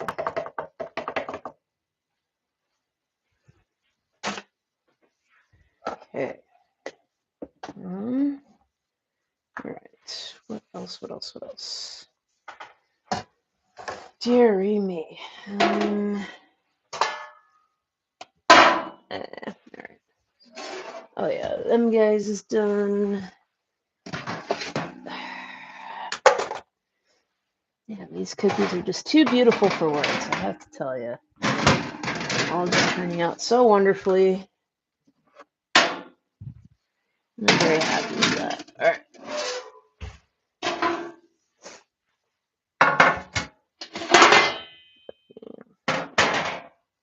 Cool. Let's see.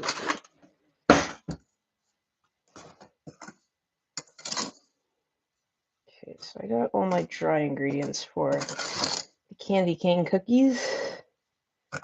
And I'm going to melt up some butter for that. That varnish. Cool.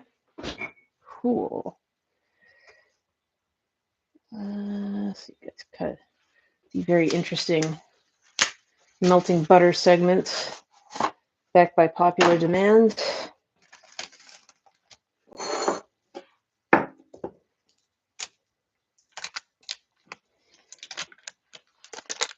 Yeah, the one thing I was hoping I could do while I was home in Idaho was get a guest spot at a comedy show while I was out there. There's only going to be one night, and it's the first night that I get in, and chances are my brother will not be in town in time. You know, really, really a bummer. I was hoping it could work out, you know, or there would be a show the following Friday, and at least like my parents could make it out and see, but it's just not going to work out. However, you know, I'm hopeful something at some point in the very near future west of the Mississippi can materialize, and my brother and sister can get to see me in action. Hopefully by then I'll actually be funny to them. TBD quality show. I would go Aunt, Aaron, Pat, Gino, Steve. TBD quality show. Oh, you mean like for the final Comedians of the Compound? Yeah. Yeah, I think I think that one's probably gonna be a banger, but I've been to Atlantic City twice um, for those shows. They're really fun. I'm so glad that I got to make 2/3 of them, even if I don't get to make the last one. But stuff happens. What are you gonna do? All right. So get that over here and here. All right. Let's get the last of these 50s on the sheet. Okay. No time to waste.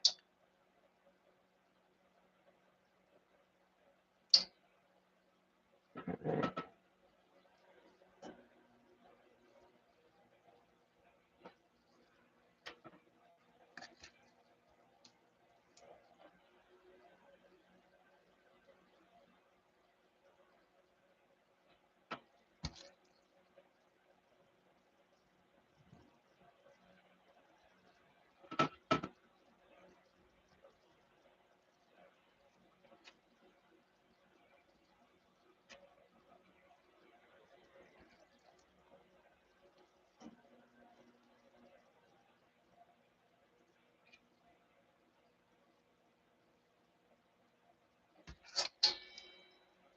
Okay.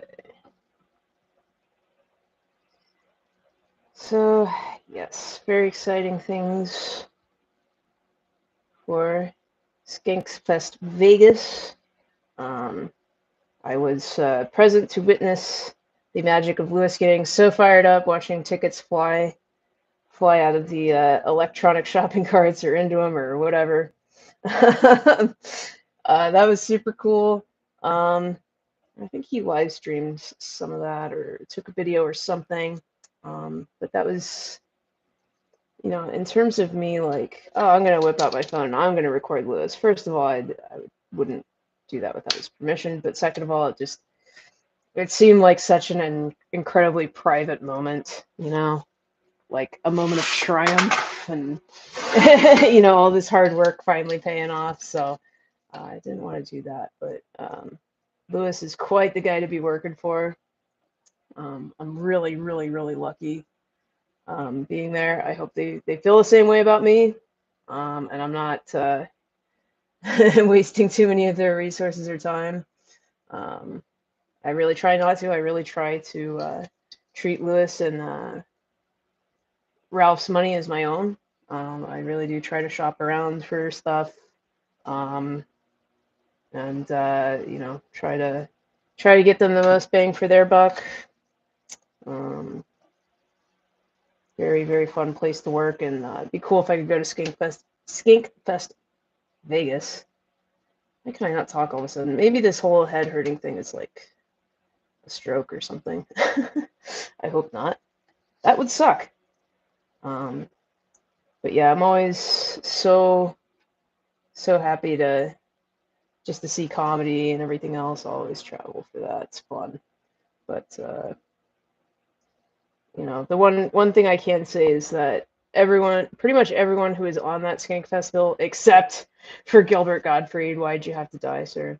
I have seen before, so that's pretty cool. Definitely feel lucky. I mean, I grew up watching stand-up comedy with my brother. I remember watching it like back in the day with my parents, and I didn't understand what bleeps were. Like that's like how poor my language skills were at the time. Like I had no idea what these people were talking about. I just knew I was fascinated by it because they were getting my parents to laugh. I was like, oh man, it'd be so cool if I could do that. And then I really started watching comedy with my brother and understanding more of like what made people laugh and what was funny and everything else. And like, if there was something that was funny, but I didn't understand why it was funny at the time, I'd commit it to memory so I could just, when I came of age or whatever else, I could look back on that and be like, oh, I know what that is. Oh, yeah, Dad Meet at Helium. That was such a fun night. Those guys destroyed. So funny. And it's like, for me, that was always such a treat. So I was a huge Red Eye fan on Fox News. Such a funny show. And it was cool because like you'd see comedians on there, and you'd be like, oh my god, this guy's hilarious. I know he's funny. I know he's a killer. And then go and see him live somewhere, and just know he was going to destroy was like the coolest thing. And that's what Dad Meet was the other night. That is the first time in years where I've got guys I know are killers, but I've never seen any of their stand up. So I know it's going to be good, but I have no foreknowledge of the material. It's like the greatest thing ever. All right. So these are going to be cookies for a guess, a digital. And fuck. Just dropped a goddamn cookie on the ground. I am going to be honest. I would normally eat this, but you guys are watching, so R.I.P. cookie. Son of a bitch. It's all stuck together with another cookie in some ungodly fashion. Should cast out the other cookie. Oh, well. All right. Making it happen. One cookie at a time. Ah, stuck together again. Bastards. You morally bankrupt, terrible cookies. Okay. Fucking blasphemous, dirty, filthy, immoral cookies. They're the best kind.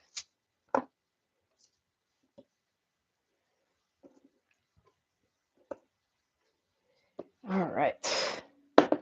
So that's that. Okay. Another minute.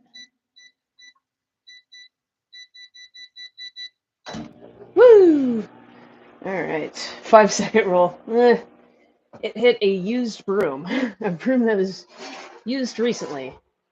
Its content's still fresh in my memory. All right. Get these off the tray.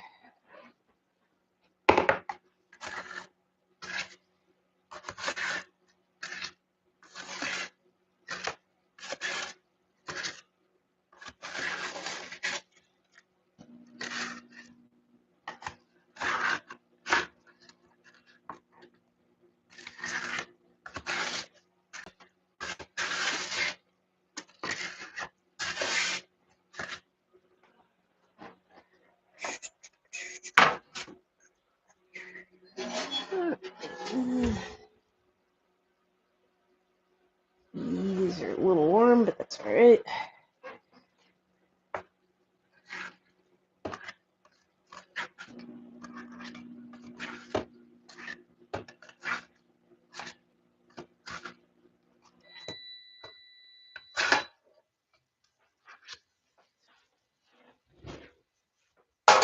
Whew.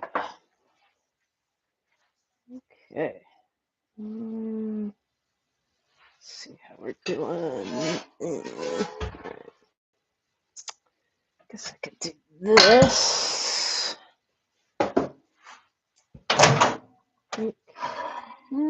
Still got time. 30 seconds, and then we gotta do that, eggs. What else? I think it's just the extracts and the eggs. Yep, cool. But when did you get involved with it? Great question, MZ. MZ asked, I'm sure you've already told the story before, but when did you get involved with ONA? Actually, I was never involved with ONA. I didn't really listen to any clips or anything until after Anthony was fired. Maybe the only clip I saw while he was still on the show, and it probably wasn't even like at the time when it came out, you know, it was sometime later.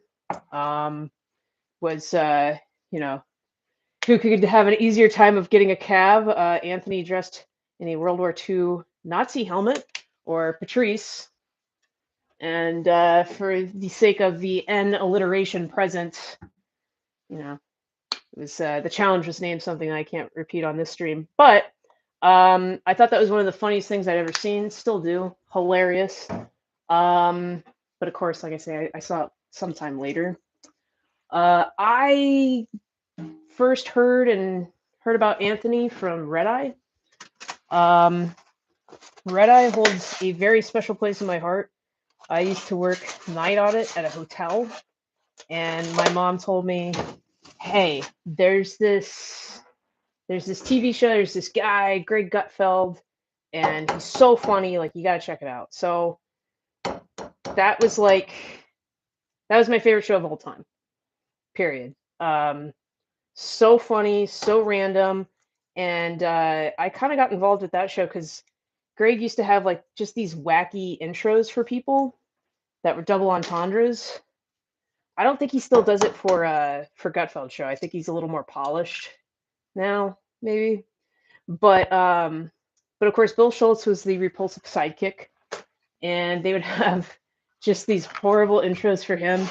Actually, I don't think they were particularly mean spirited, but you'd pick a place and a noun, and you'd say like, in the U.S. he's considered a prostitute, whatever. So it wasn't necessarily anything like dirty or anything like that, but that was kind of the formula for Bill. So for Bill, I wrote, in Haiti, he's considered currency. Funny. Ha ha ha.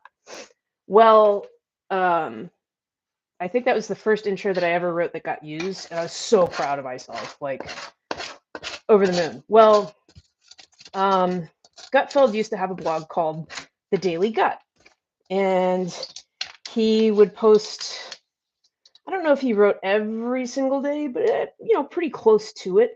And then he'd announce who was going to be on Red Eye for that night. And so yeah, I wrote a couple intros. I mean, ostensibly for other people, but then they got used for other guests, like later in the week, whatever. But yeah, Red Eye was like, that was my window into that world. And of course, Anthony was a guest frequently on that show. So funny, so fast. So I kind of got to know him through that, or know of him rather. I mean, obviously I didn't know him personally. So the years go by, Greg leaves the show, Tom Shalhoub takes over as host. And for those of you who don't know Tom, you should know Tom. He is, I mean, I was telling him this the other night. Seriously, knowing him changed my life, right? I was living in Utah, going to school, and my 30th birthday was coming up. It's like, all right, I'm gonna go. Like I'm in Salt Lake City, Utah. I can go to Boomtown, or I don't know, whatever the hell I can't even think of the name of the border town with Nevada. Go gambling with my friends, but it's like I don't really like to gamble. I never have. It just didn't sound like that much fun to me. And I didn't really make a whole lot of plans. A lot of other people didn't seem like they were on board. Like, I really don't want to do this. And Tom Shalhoub, while he was host of Red Eye, had a gig up in Boston. It's like, you know what? I've got airline miles.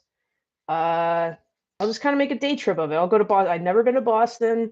I met up with a Navy buddy, did a tour of the Sam Adams Brewery, got to meet Tom and catch his show, and just had a ball. I had such a great time. So I think we were friends on Facebook, followed each other on Twitter, that type of thing. And he was just such a cool dude. It was an awesome trip. Fast forward about a year and a half later, Red Eye's going off the air, but Tom is coming out with his first book, Mean Dads for a Better America, and he decides he's going to have a comedy show / book launch. And again, I go, you know what? This sounds like the coolest, most fun thing ever. I'm gonna go out to this thing and check it out, And thank God I decided to do that, because that trip changed the entire course of my life. Not joking. I had so much fun, and I was like, you know what? If I lived out here, I'd have times this good all the time. And as pedestrian of a thought that turned out to be true. But on that trip, I met Anthony, and we've certainly we've been friends ever since. He's such a cool guy. I met a lot of great people through him. And after I met him, I was kind of like, wow, I need to catch up on the ONA universe. And so I, at work, I'm just going through all the like Yarsh and Coke Logic and all these YouTube channels, like trying to catch up on as much ONA content as humanly possible, so I can know what's going on and have some context. And of course, subscribe to Compound Media and got to know Anthony that way. And so cool. And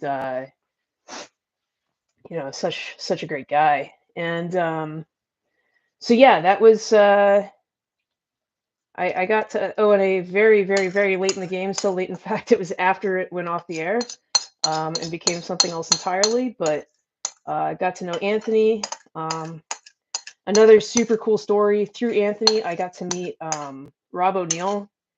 And maybe some people aren't as connected to it, or it's just not as big of a deal. But for me, we all remember where we were when we heard Bin Laden got it, and I remember where I was because I was in the Navy, standing post, and like it came over the radio, like they got Bin Laden, and because it's big news, and we weren't supposed to have phones on post, right?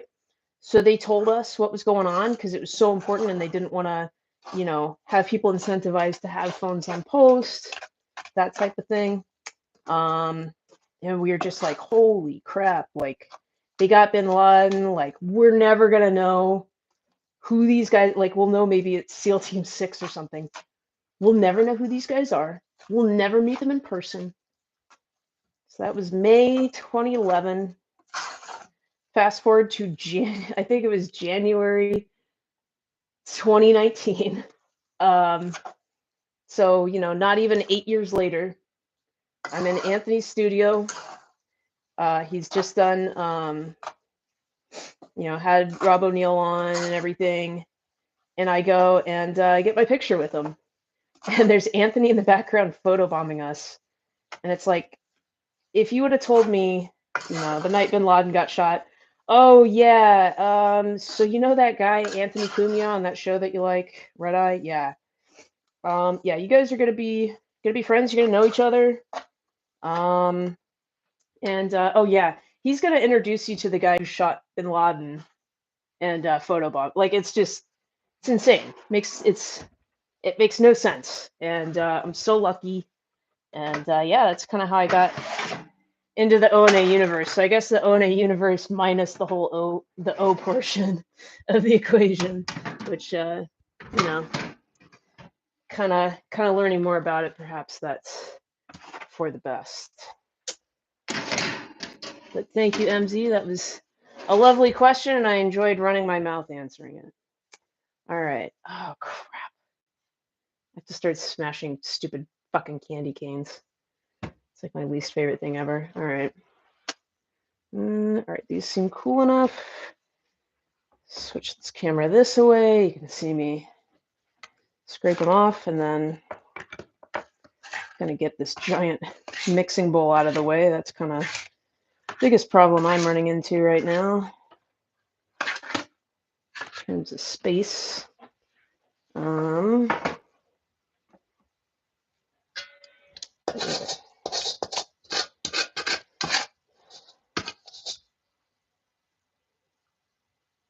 Okay.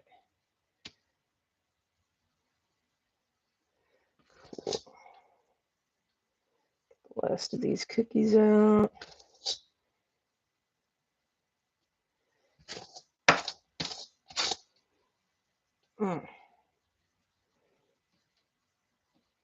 Yeah, if the last of these cookies are a little bit bigger in size, I think that's all right. I don't think anyone's going to complain.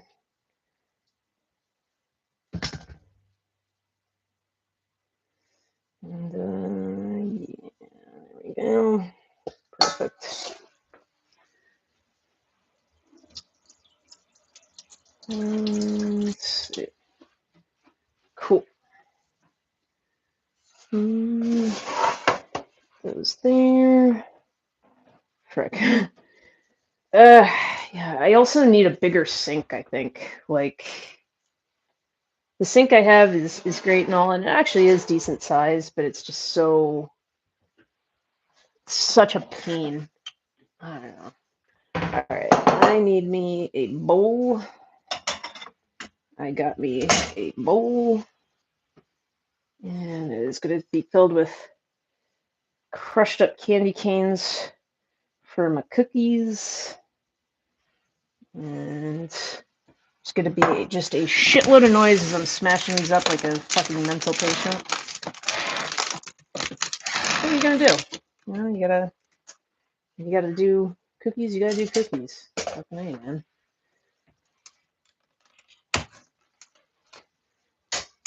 All right. Yeah, no, I don't quite have the conversion down of how many of these little bastards I need. I gotta figure, like, one of these would be like, so I need like 24, I guess.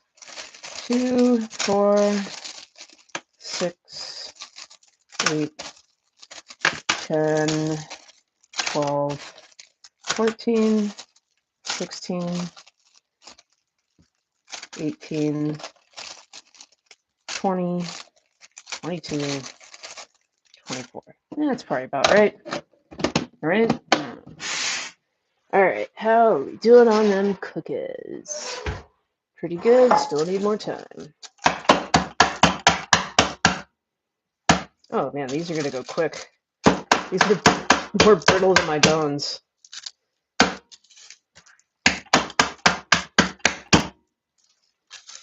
These are so easy to crush up. Like the other ones, like they're packed in tight, like individual, like candy canes, like you'd hang on a tree. These are like amazing to try and crush up. Not a pain in the ass at all. This is like my big limiting factor in making candy cane cookies. They're such a pain in the ass to crush up. They're pretty easy, which is nice. It's like just a little bit from the rolling pin, a bit of force, and then there you go, man. Awesome. Oh, that's super easy. Nice. Okay, well, yeah, I guess you guys kind of probably want to see a little bit of what's going on with the whole candy cane thing. And by guys, I mean guy, singular. Yeah. Can't have them all in terms of viewers, right? Especially when you manage to bore them all to death. Ah, son of a bitch. Damn it! Well, it's still usable, but my damn spatula broke. Little corner broke off. And now I gotta wash it. Frick! What are you gonna do, huh? I probably have another spatula, but it's like probably metal or some shit. Wouldn't be nearly as appropriate for scraping off cookies. That's alright. Alright, MZ with another question. What does Elsie stand for, and what's the funniest thing she does? Great question. So Elsie stands for Lucky Cat. My mom ended up naming Miss Elsie the cat for me. I got Elsie when she was maybe 3 weeks old. Very, very young little girl. When my roommate found her, she was hiding up in the engine block of a car at a dealership where my roommate worked. And my older kitty, Delta, had just passed away about 6 weeks earlier. I still had all of her things. I wasn't ready to say goodbye yet. She was my pal. And my roommate called and said, gosh, I really need your help. I got this cat. I don't know what to do. She's a little baby. So I went and got Elsie. I realized how tiny she was. If this tells you how much danger her life was in, I got it in touch with Gino, and I'm like, what do I do with this cat? Does she need to be bottle fed? What's going on? He goes, nah, she doesn't need to be bottle fed. She can have solid food. Like, he knew from having 6. And yeah, I got her some formula anyway, just to be safe. But I remember driving home, I called my parents. I was like, I have a kitten. They're like, what? What are you doing with a cat already? Like, are you done grieving? I'm like, not really, but my roommate found this cat. I'm gonna take care of her until maybe someone steps forward. Otherwise, I guess I got a cat now. And it's really actually probably perfect timing because I really wanted a new cat. But I was like, yeah, I don't even know what to name her. And my mom said, well, you want to have a name, cats need a name with like an E sound at the end. They're more likely to come to that, which, while that may be true, it's a cat. They're not coming to what they're called anyway. So she said, yeah, how about Elsie? But you can be an initialism, like LC, Lucky Cat, pronounced Elsie. I was like, I like it. So that was her name. Other names in the running were Dixie. I wasn't really, I didn't think that fit her. Cat Dixon was another one. Mr. Dixon himself shot that one down. He did not think that a cat should be his namesake. No offense to the cat, he just didn't think he was, in his words, worthy of the honor. So, I liked Elsie. My poor mother, she never gets to name anything. So I was like, you know what, Elsie it is. Great name for cat. And funniest thing she does is her play faces. They make me laugh so hard. I can't breathe. Just hilarious. Like, I've tweeted and put on Instagram a few photos of her just going bananas. And yeah, those play faces just make me laugh so hard. She's such a funny cat. And my older kitty Delta, she was about 8 when I got her, so she was already an old lady when I first got her. I only had her about 4 years. She got a brain tumor, and boy, when they go downhill, that is it. So I didn't get to spend nearly as much time with poor Delta as I would have liked, but she was a real calm cat. Great little traveler. She traveled cross country with me in the U-Haul, and typical deal. I got her from the shelter. She had been surrendered because her owners were moving somewhere that didn't allow cats. Her original name was Tiger. She was a tortoiseshell cat. I was like, I guess Tiger's okay. My mom's like, nah, rename her. It's a cat. She doesn't give a shit what her name is anyway. Give her something that's more reflective of her, I guess. I guess that was the logic. So I thought about it, and at the time I was more of a church-going Catholic, and adoration one night, I was focused on God, of course, because that's what you're supposed to do, but I also thought about long and hard, like, what I wanted, and I just liked Delta. I just thought that was such a cool name, because she, was a cat, very silent, and just all of a sudden, I wasn't used to it, not having had a cat for a long time. She'd just sneak up on me and be there, like, she was Delta Force, and I was like, that is a perfect name. She is Delta. And, no one else naming their cat Delta. But she was super cool. She used to walk on a leash, which is awesome. Very mild-mannered, wonderful cat. Never heard anything. And then there's Elsie, who's a giant pain in the ass. I had a cat like that as a kid named Pushkin. Oh, Pushkin's a great name for a cat. I like it. Animal names are the best. I don't know why, but that Anthony named his cat Beavis just warms my heart. Like, Neo sounds cool, but Beavis is just hilarious. Like, you spend thousands of dollars on a cat just to name him after a fucking MTV cartoon character. It's amazing. I admire him for that alone.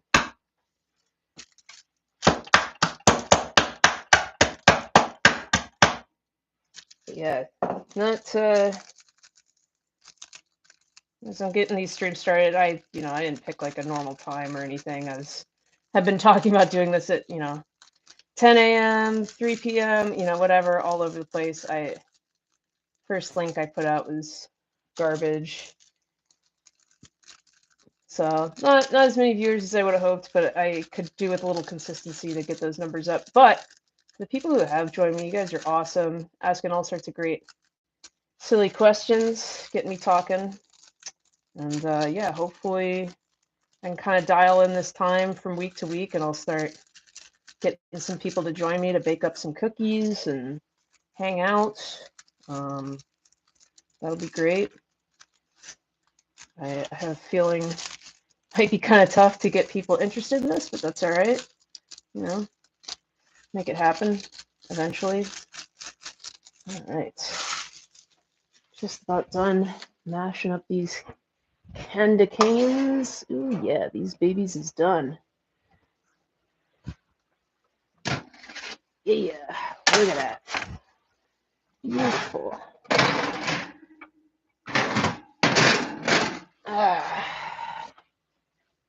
Well, oven is going to be a little bit empty as I the last of these candy canes crushed up, and yeah,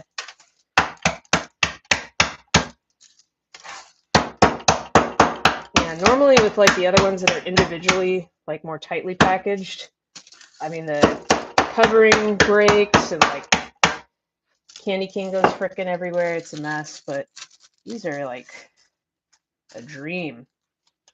So much easier to crush up. Takes like just a couple of whacks. Don't have to hit that hard. Breaks up. Doesn't spill. Beautiful. All right. Cool. All right. So, have you ever tried flavored candy canes for the cookies? No, but yeah, I'd be open to it. So this recipe was one that my mom stole from another neighborhood mom back in the day, which is so cool. It's written like the original recipe is written on like a little 3x5 note card, you know, that my mom had in her. Like she didn't have a recipe book or anything. Like I mean, she had recipe books. Like obviously not that she wrote, but like recipes that she kept in like a little box, looked like a little jewelry box. But that's like what people did back in the day. They had like a little box. They kept, you know, that held 3x5 note cards. It was about that shape and size, and they, you know, put their recipes in there, and you know, it wasn't real legible when she sent it to me, so she had my dad type it up. But we used to make these cookies growing up, and you know, they say the strongest sense tied to memory is smell, and certainly taste goes hand in hand, right? So you know, I made these with as a little kid, and I remember like one of the times making it, which it could have been first, last, who knows, not that, you know, strong of a memory in terms of, you know, chronological occurrence or anything. But I remember making them with my sister. Well, my sister only lived with me until I was about 4 years old. Now it's possible that she came back for a visit or something like that. Who knows? But you know, at the very least, like I don't think that I made these cookies without my siblings ever. And you know, my brother had a job by the time I was in 3rd grade. So, you know, I don't think he would have been spending too much time helping us out baking cookies, you know, or anything like that. So, if you take that into consideration, you know, I'm about 9 or 10 when we stopped baking these things. You know, fast forward over 2 decades later, I get the recipe from my parents. I'm like, oh, yeah, these cookies, like I'll make these for Christmas time. That's cool. Like, the blast from the past memory, the rush that I got, like even smelling these for the first time, let alone like indulging in the raw dough, but you know, and some of it, not all of it, but baking, I was like, oh my God, this is like bringing back all my childhood memories. It's so cool. But yeah, I'd definitely be open to trying different flavors of candy canes. but I'm also very inclined to stick very true to the original recipe just because it brings back such cool memories. Might need to wait on that. I'll get next batch of cookies out of there. It's about ready to go. Oh yeah, they're a little gooey, but that's all right. That's how we like our cookies, gooey, gooey, gooey. Hue, hue, huey. All right.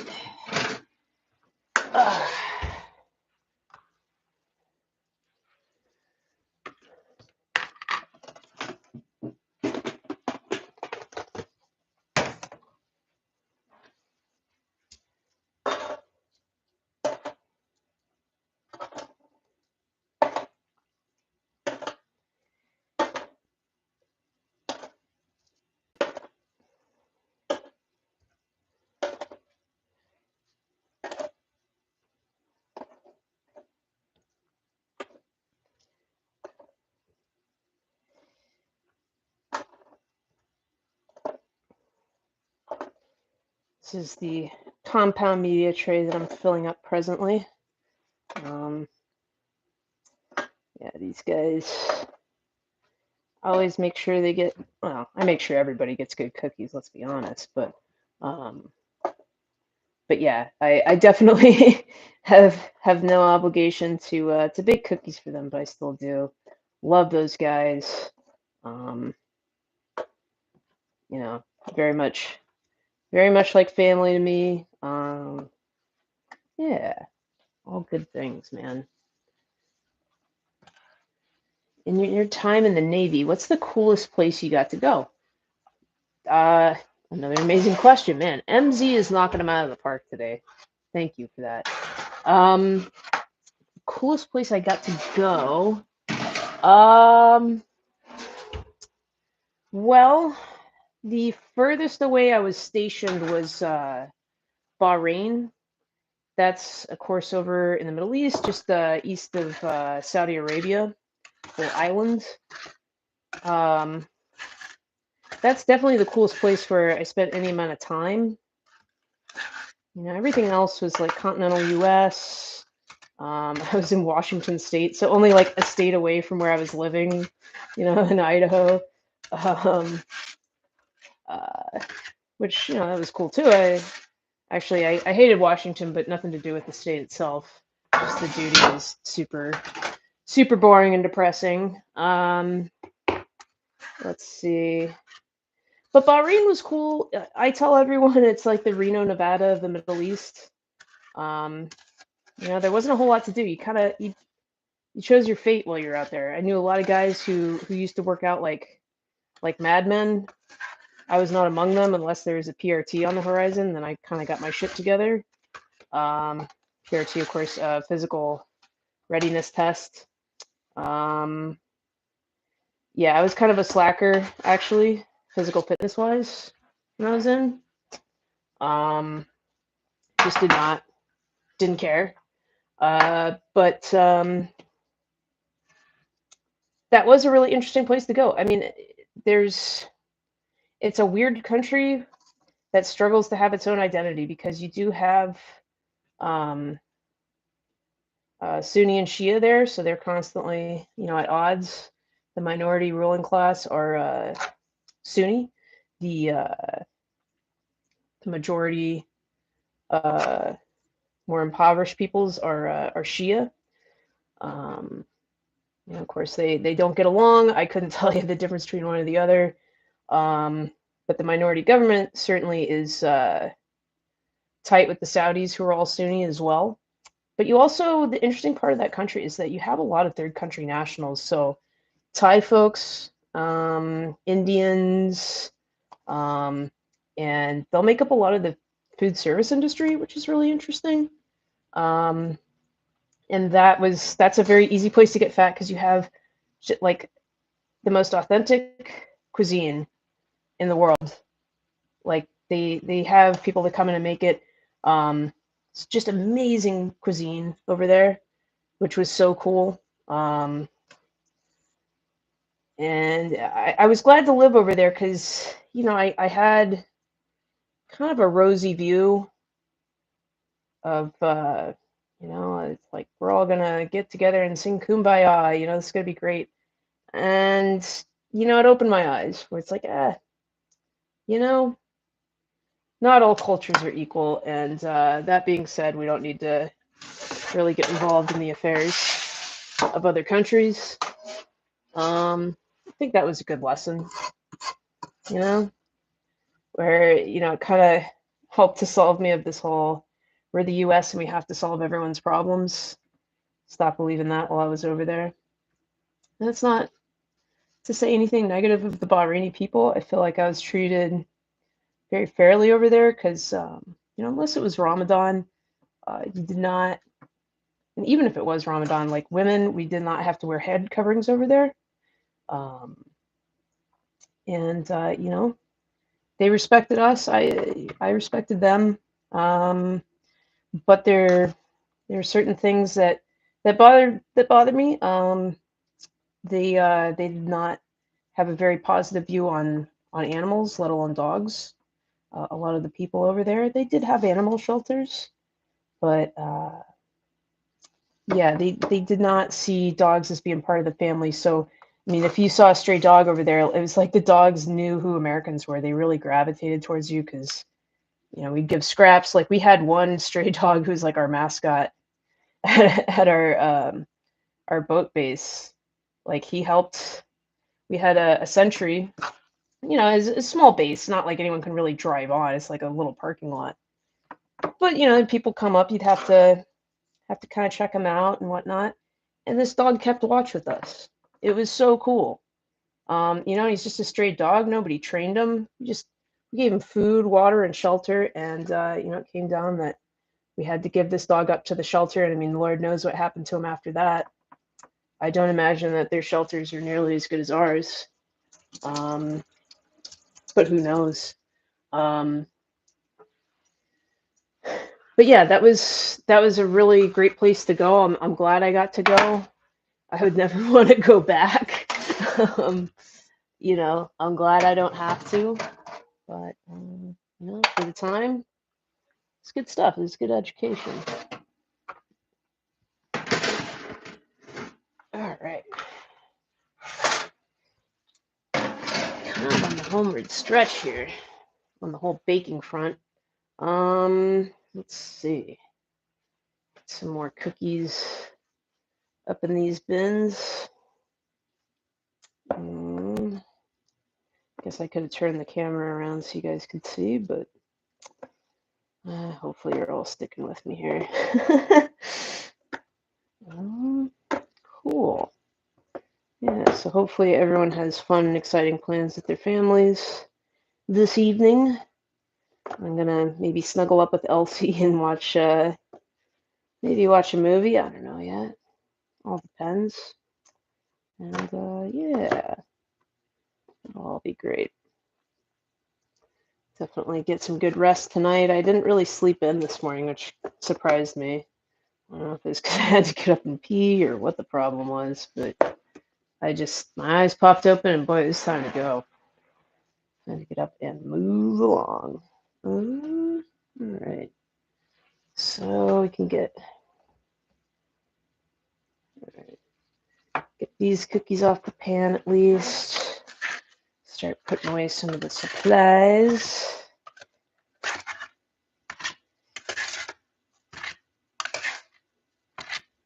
Actually, sad to say, I should probably clean my room. I can't believe that's a phrase an adult would say, but that's me, and somehow I'm an adult, so.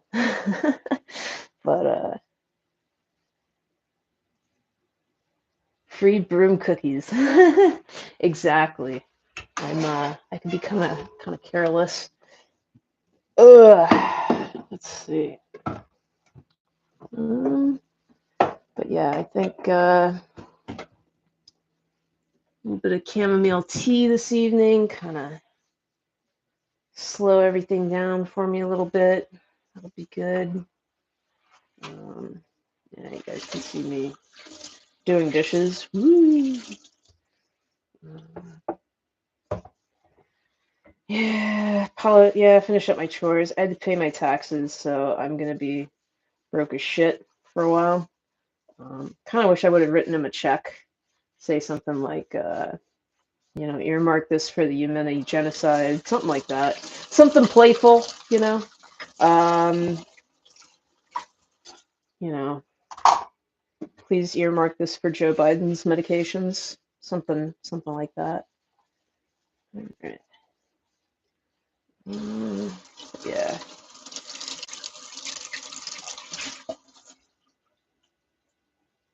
Nice to get back in routine. You ever golf? Actually, I did once upon a time. I even had my own set of clubs. Still wasn't very good. But yeah, that was back when I used to live with my folks. That brief shining moment before I went in the Navy. I was a lefty. Played, played off the ladies' tee, all that stuff. I mean, I had some athletic ability. I mean, I could definitely swing a club, but I never played. I played like maybe like what would you call it? Like one season. I didn't play very consistently. I probably could have done okay. You know, I took a lesson and all that great stuff, and I enjoyed it. It just wasn't something that I especially sparked to, so I didn't really get too far into it. Do you golf, Dennis? I mean, you're such a strong, muscly dude. It's tough to imagine like it's a good sport for the enormously muscle bound. Although everybody remembers that magazine cover of Tiger Woods all jacked, and then everyone was all surprised that he was getting side pussy. But yeah, do what you gotta do, I guess. Right?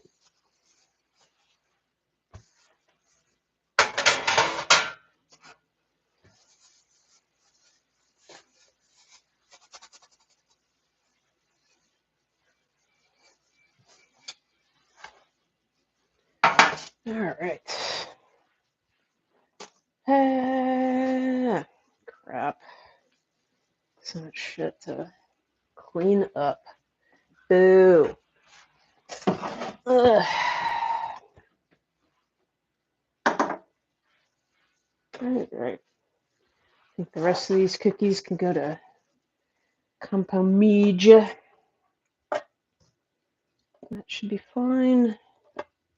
And the first of the candy cane cookies are going to start coming out. So excited for you guys to see that. Yeah. Word up.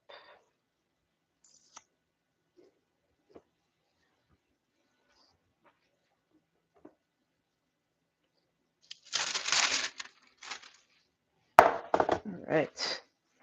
Yeah, I don't recall candy cane cookies being too much of a hit at Compound Media, so I think they'll be all right with their all chocolate chip cookie selection. Let's hope so, anyway. All right. Start to get a little bit of golden edges. Yeah, those look good. Yeah, candy cane cookies have kind of a harder. It's harder for me to tell exactly when they're done. They're not like the other cookies. Not that there's anything wrong with that.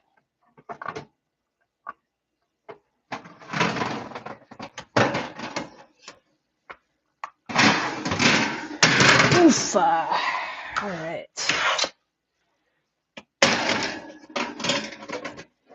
Cool. Yeah. All right. I think you guys can see kind of what's going on there. Cookie, cookie, cookie. Get there. Yeah. I had a stand-up show last night. It was a bar show, but that's cool. My friends Justin McDonald and Eli Velasquez graciously produced that and asked me to be on it, which was so cool. I'm starting to talk like Don Jameson now. It was so cool. Love Dawn. Yeah, that was awesome, but I really, I hadn't been up in over a week, and I like to be up a couple times a week, and but also just kind of have the gears turning of consistently writing, and I really slacked off while I had a house guest, and it's not good. So I'm also looking forward to getting back on track with that. More writing, more you know polishing material, and get whether it's an open mic or I'm really feeling brave enough to wing it at wherever. Um, getting back up there and practice, practice, practice. Get it going. And then I don't know. A lot of people have said that I should produce shows. Like that's a great way to make a little money, get some stage time. I'm still in the early stages, so we'll see. Um, hopefully do something in the coming months, days, years, but nothing just yet. All right.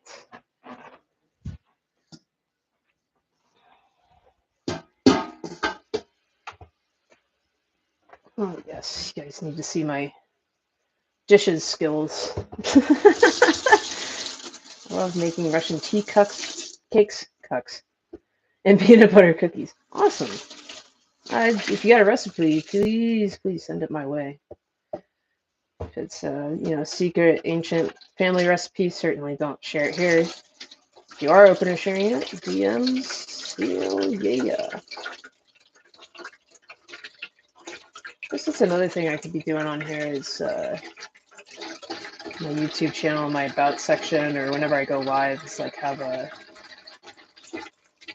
my website on there so you guys can check out my dates and other socials and whatnot. But something for next time.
Best concert you've ever been to? No, I never really was much of a concert goer. The last concert I went to was there were some cover bands for that metal show Christmas Party somewhere in Jersey. That was the first concert I've been to in probably decades. I just I don't know. Never really was my thing. But concerts, let's see. I've been to a Real Big Fish concert. I had backstage passes to a Third Eye Blind concert. Those are the big ones that I really remember because I really liked Real Big Fish. And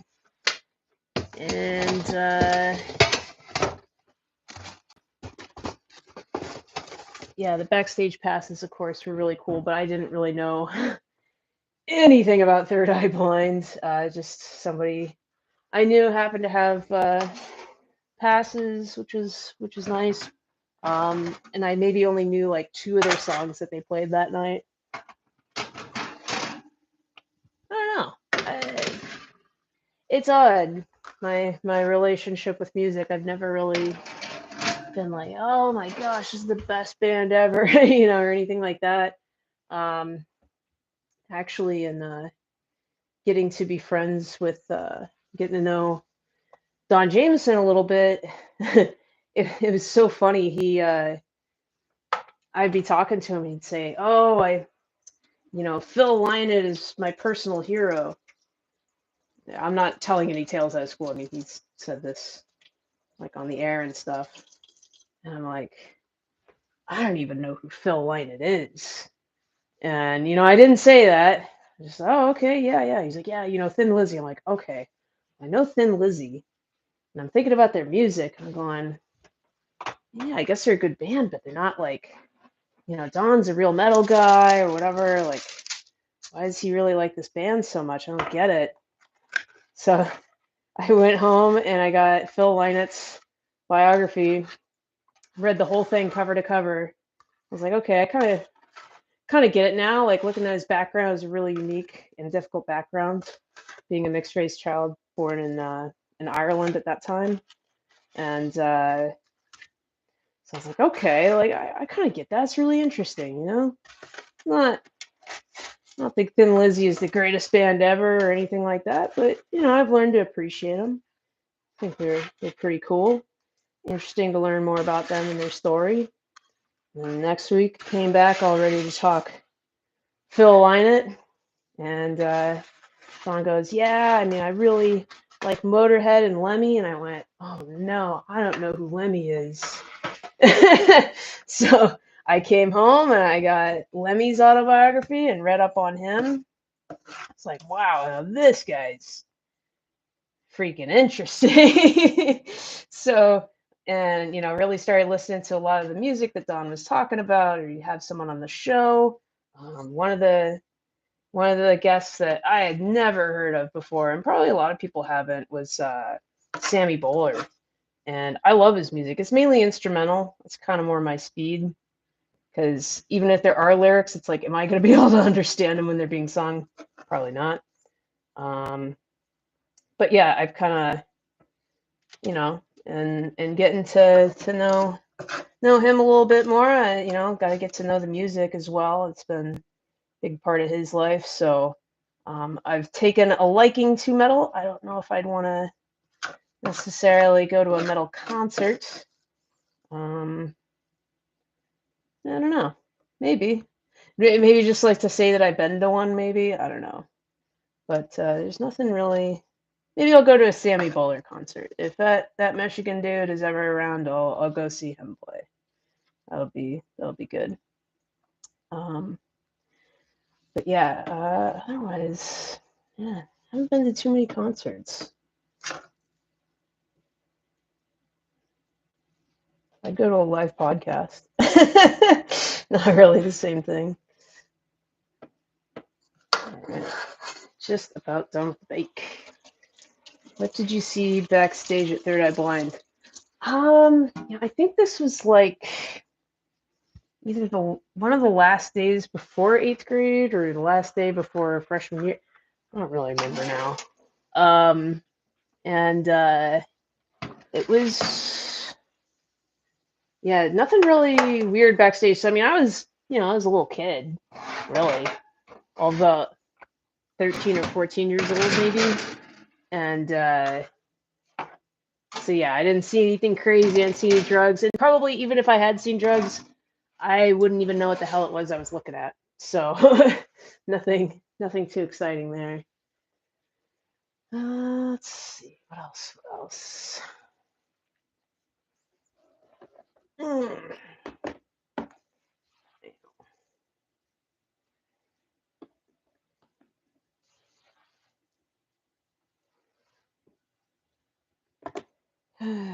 Good old cookies.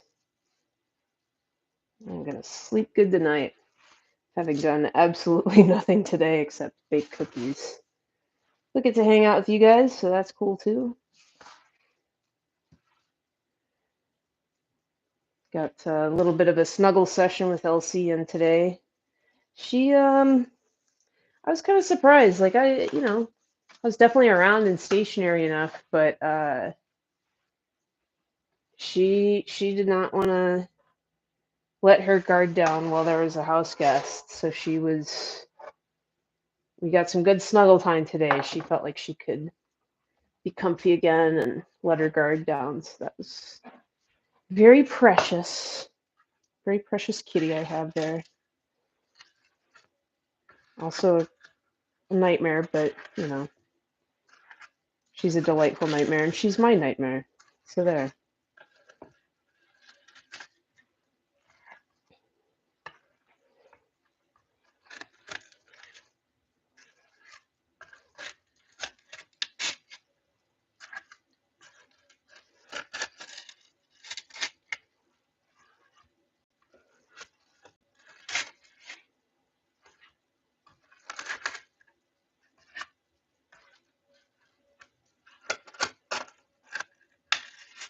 No, broke. That's the other thing about these candy cane cookies. They have the structural integrity of a sneeze. Kind of a bummer. That's all right, though. We're not using them to build bridges or nothing. All right. A little bit more time. Oh, whoops. Didn't think about that. I guess we should fix that.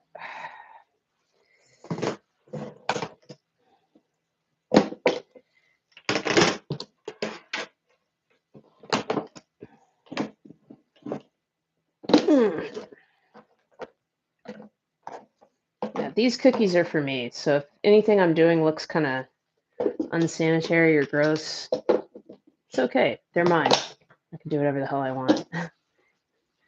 Rest assured, I handle your cookies. They are being handled with the utmost care and consideration. I eat garbage broom cookies. It's all good.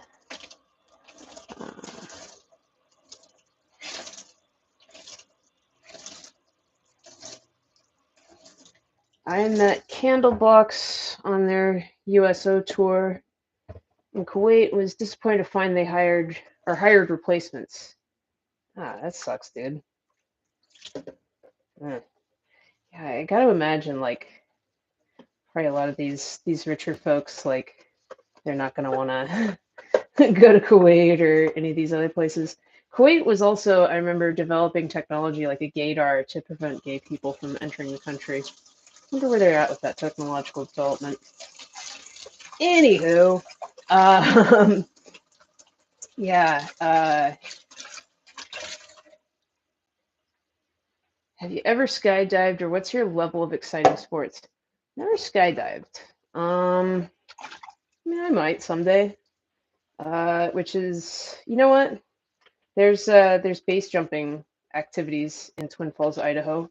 It is legal there. They've got just the right conditions to do it with the Perrine Bridge. Obviously, it would not be a solo jump. You need to be pretty experienced with skydiving to even attempt base jumping because you have much less time to react.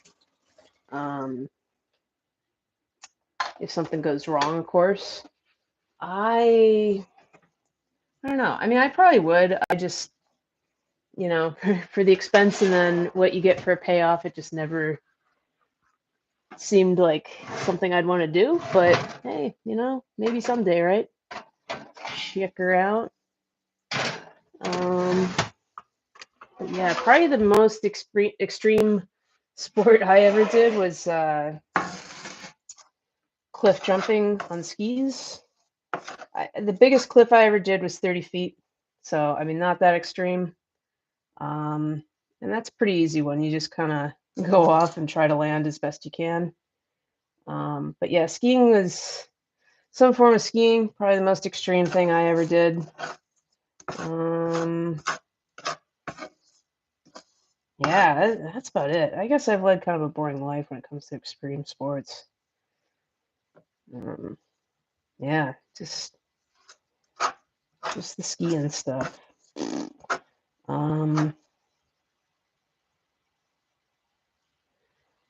Although I've probably done other things that like didn't seem extreme, but like in terms of risk, were extremely stupid and dangerous. For example, there is a photo of me, and you can probably find it maybe on Twitter or certainly on Facebook somewhere. I used to work at a ski resort. I was the ski patrol director, and we had kind of an emergency where a lift stopped. and it was showing derail, which is a complete and total fucking catastrophe, and you hope that's not what's going on. And so I responded to it and saw that thankfully the lift was not derailed, but there is an issue with the switch on the tower itself. Sans harness in plastic shell ski boots. I climbed up the tower and fixed it. In terms of, what's the deal, is that, extreme or impressive? Probably not. Is it dangerous? Oh, you betcha. That's a real dumb thing to do, and I did it, folks. Have you ever considered trying out for American Ninja Warrior or whatever that TV show is? Yeah, I would definitely need to work on my pull-ups a lot more. Like maybe if I could do 20, I'd start thinking about it. I just don't think even with that level of upper body strength, I'd ever be particularly good at it. Because it takes like a lot more athletic ability than just being able to do dead hang pull-ups all day. Especially something like the salmon ladder, where you're like, there's some coordination to it. I think that's where I'd fall apart and probably eat shit and get hella hurt. But yeah, I don't know. Maybe I'd do okay for something. I do know, and I saw him shortly after he did it. Matt Eisman, one of the hosts of American Ninja Warrior, he was saying that he tried like the first obstacle where you kind of jump from side to side, and I guess he broke his ankle. So you're trading broken ankle stories. My breaks were much less interesting. So I kind of wonder, having broken both my ankles at different times, if I'd be able to do something that required that kind of footwork. I mean, I don't really have any issues, but maybe something like that would throw up some challenges. Not something that you do on a daily basis, so might give me some issues. But yeah, well, you know what? What the hell? I'll try anything once, twice, 3 times. If an American Ninja Warrior exhibition comes through my town, I'll check it out and let you know how I do.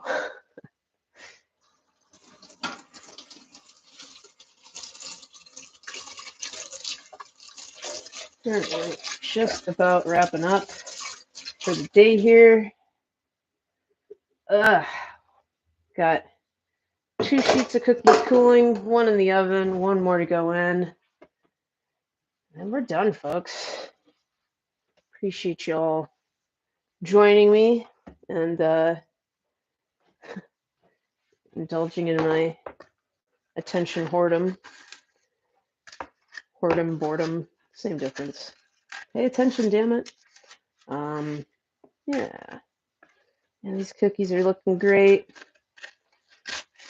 Maybe I'll send a couple to Compound Media. I haven't decided yet. So MV, you had mentioned you were in Kuwait. What branch were you in, or were you a contractor, or in what years were you in Kuwait?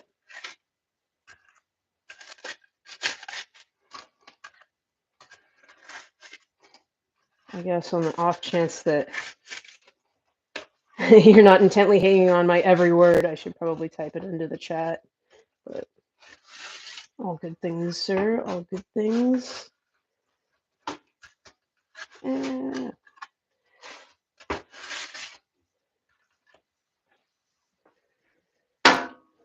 Enlisted Air Force, retired 2013. Oh, fantastic. Yeah, my Master at Arms A school was in Lackland Air Force Base, where you guys have your boot camp. And then I got off active duty in 2013 as well. But you said you were in Kuwait. Where else were you stationed in the Air Force?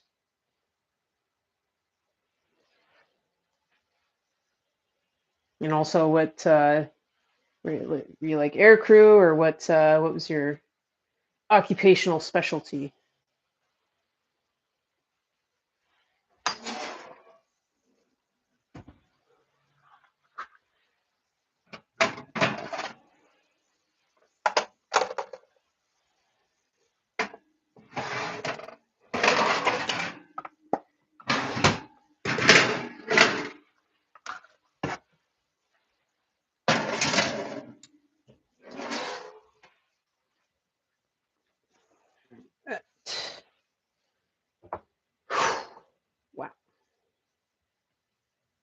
chocolate.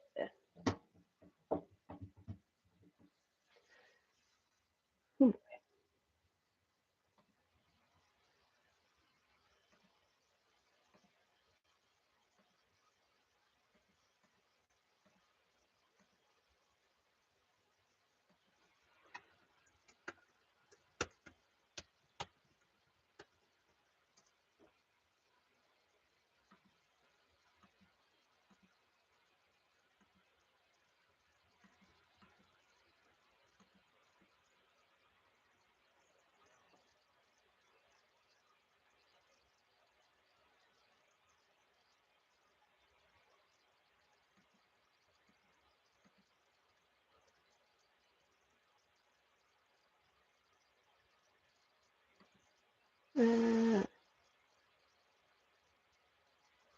hell yeah. Getting me some cookie orders. Yeah, buddy.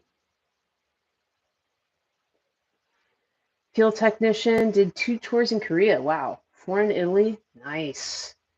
Deployed more times than I can remember. In Kuwait twice. Elsie. Nice, man. Yeah, I was only in Kuwait for all of about like, I don't know, a 2-hour layover coming home from leave one time. Didn't get to spend too much time there. Probably would have been pretty interesting.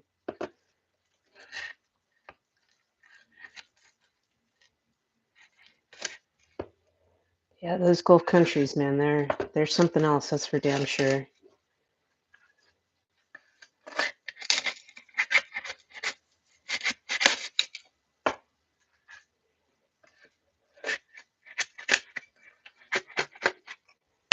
Ah, almost lost one. But not quite.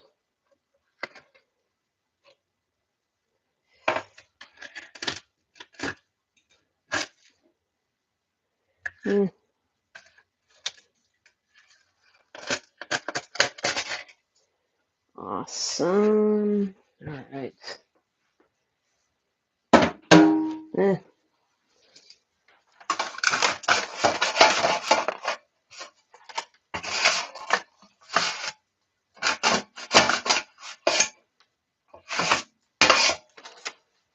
All right. Probably should push this up a little bit.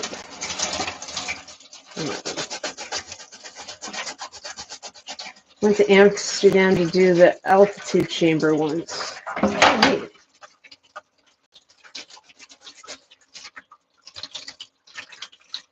neat. Always interested to go new places, try new things, but that's kind of the weird thing. Like New York, I wasn't born here, wasn't raised here. But, oh yeah, I'm gonna do all these cool things, and then, man, so many of them I don't do. I had some cousins visit me a few years ago, and they're like, "Oh, have you been to the top of the Empire State Building?" Nope. Like, what about Statue of Liberty? Nope, haven't done that neither. Like, just all these things, all these touristy things that like, you figure, oh, you live there, like you must have done it. It's like, not really. I kind of got like things I gotta do, and that's it, man. I don't care much beyond that. I feel like I have pretty special access to a lot of cool things, so I'm not gonna cry and whine about it too much.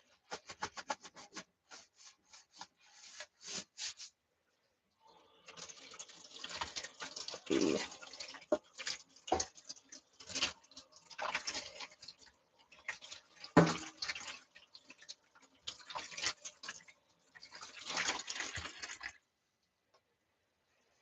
Whew.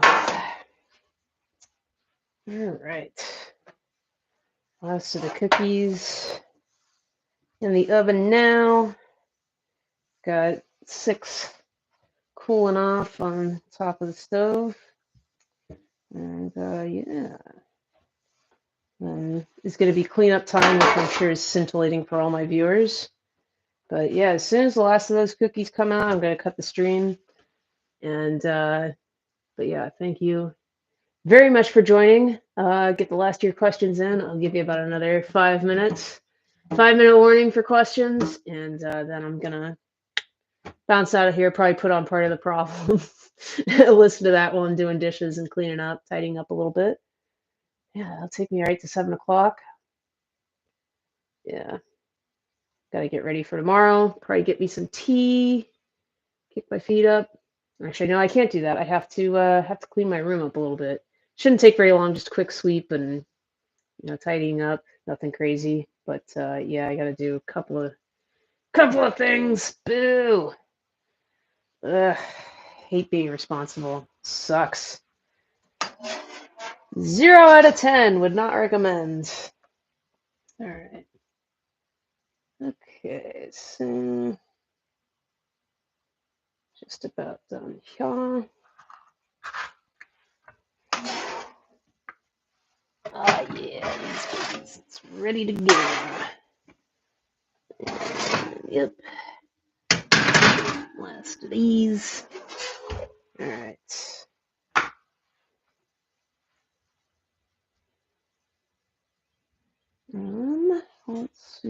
Let's see.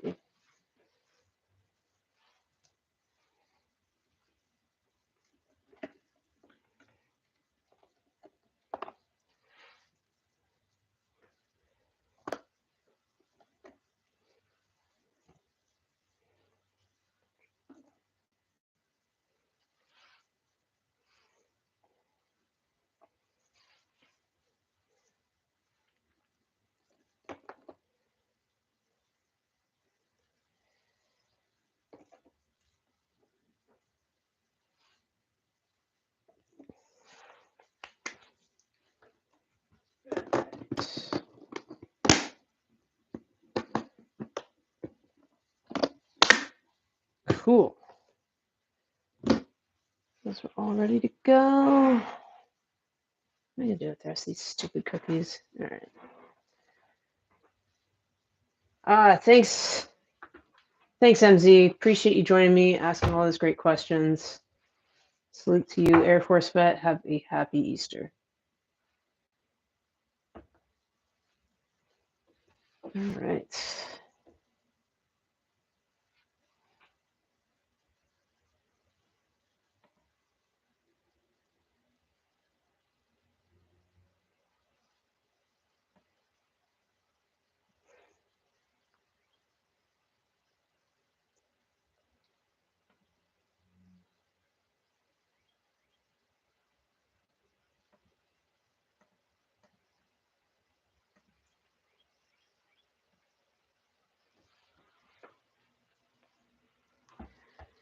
All right, guys. I think so much for that 5-minute warning. There's only a couple of you tuned in.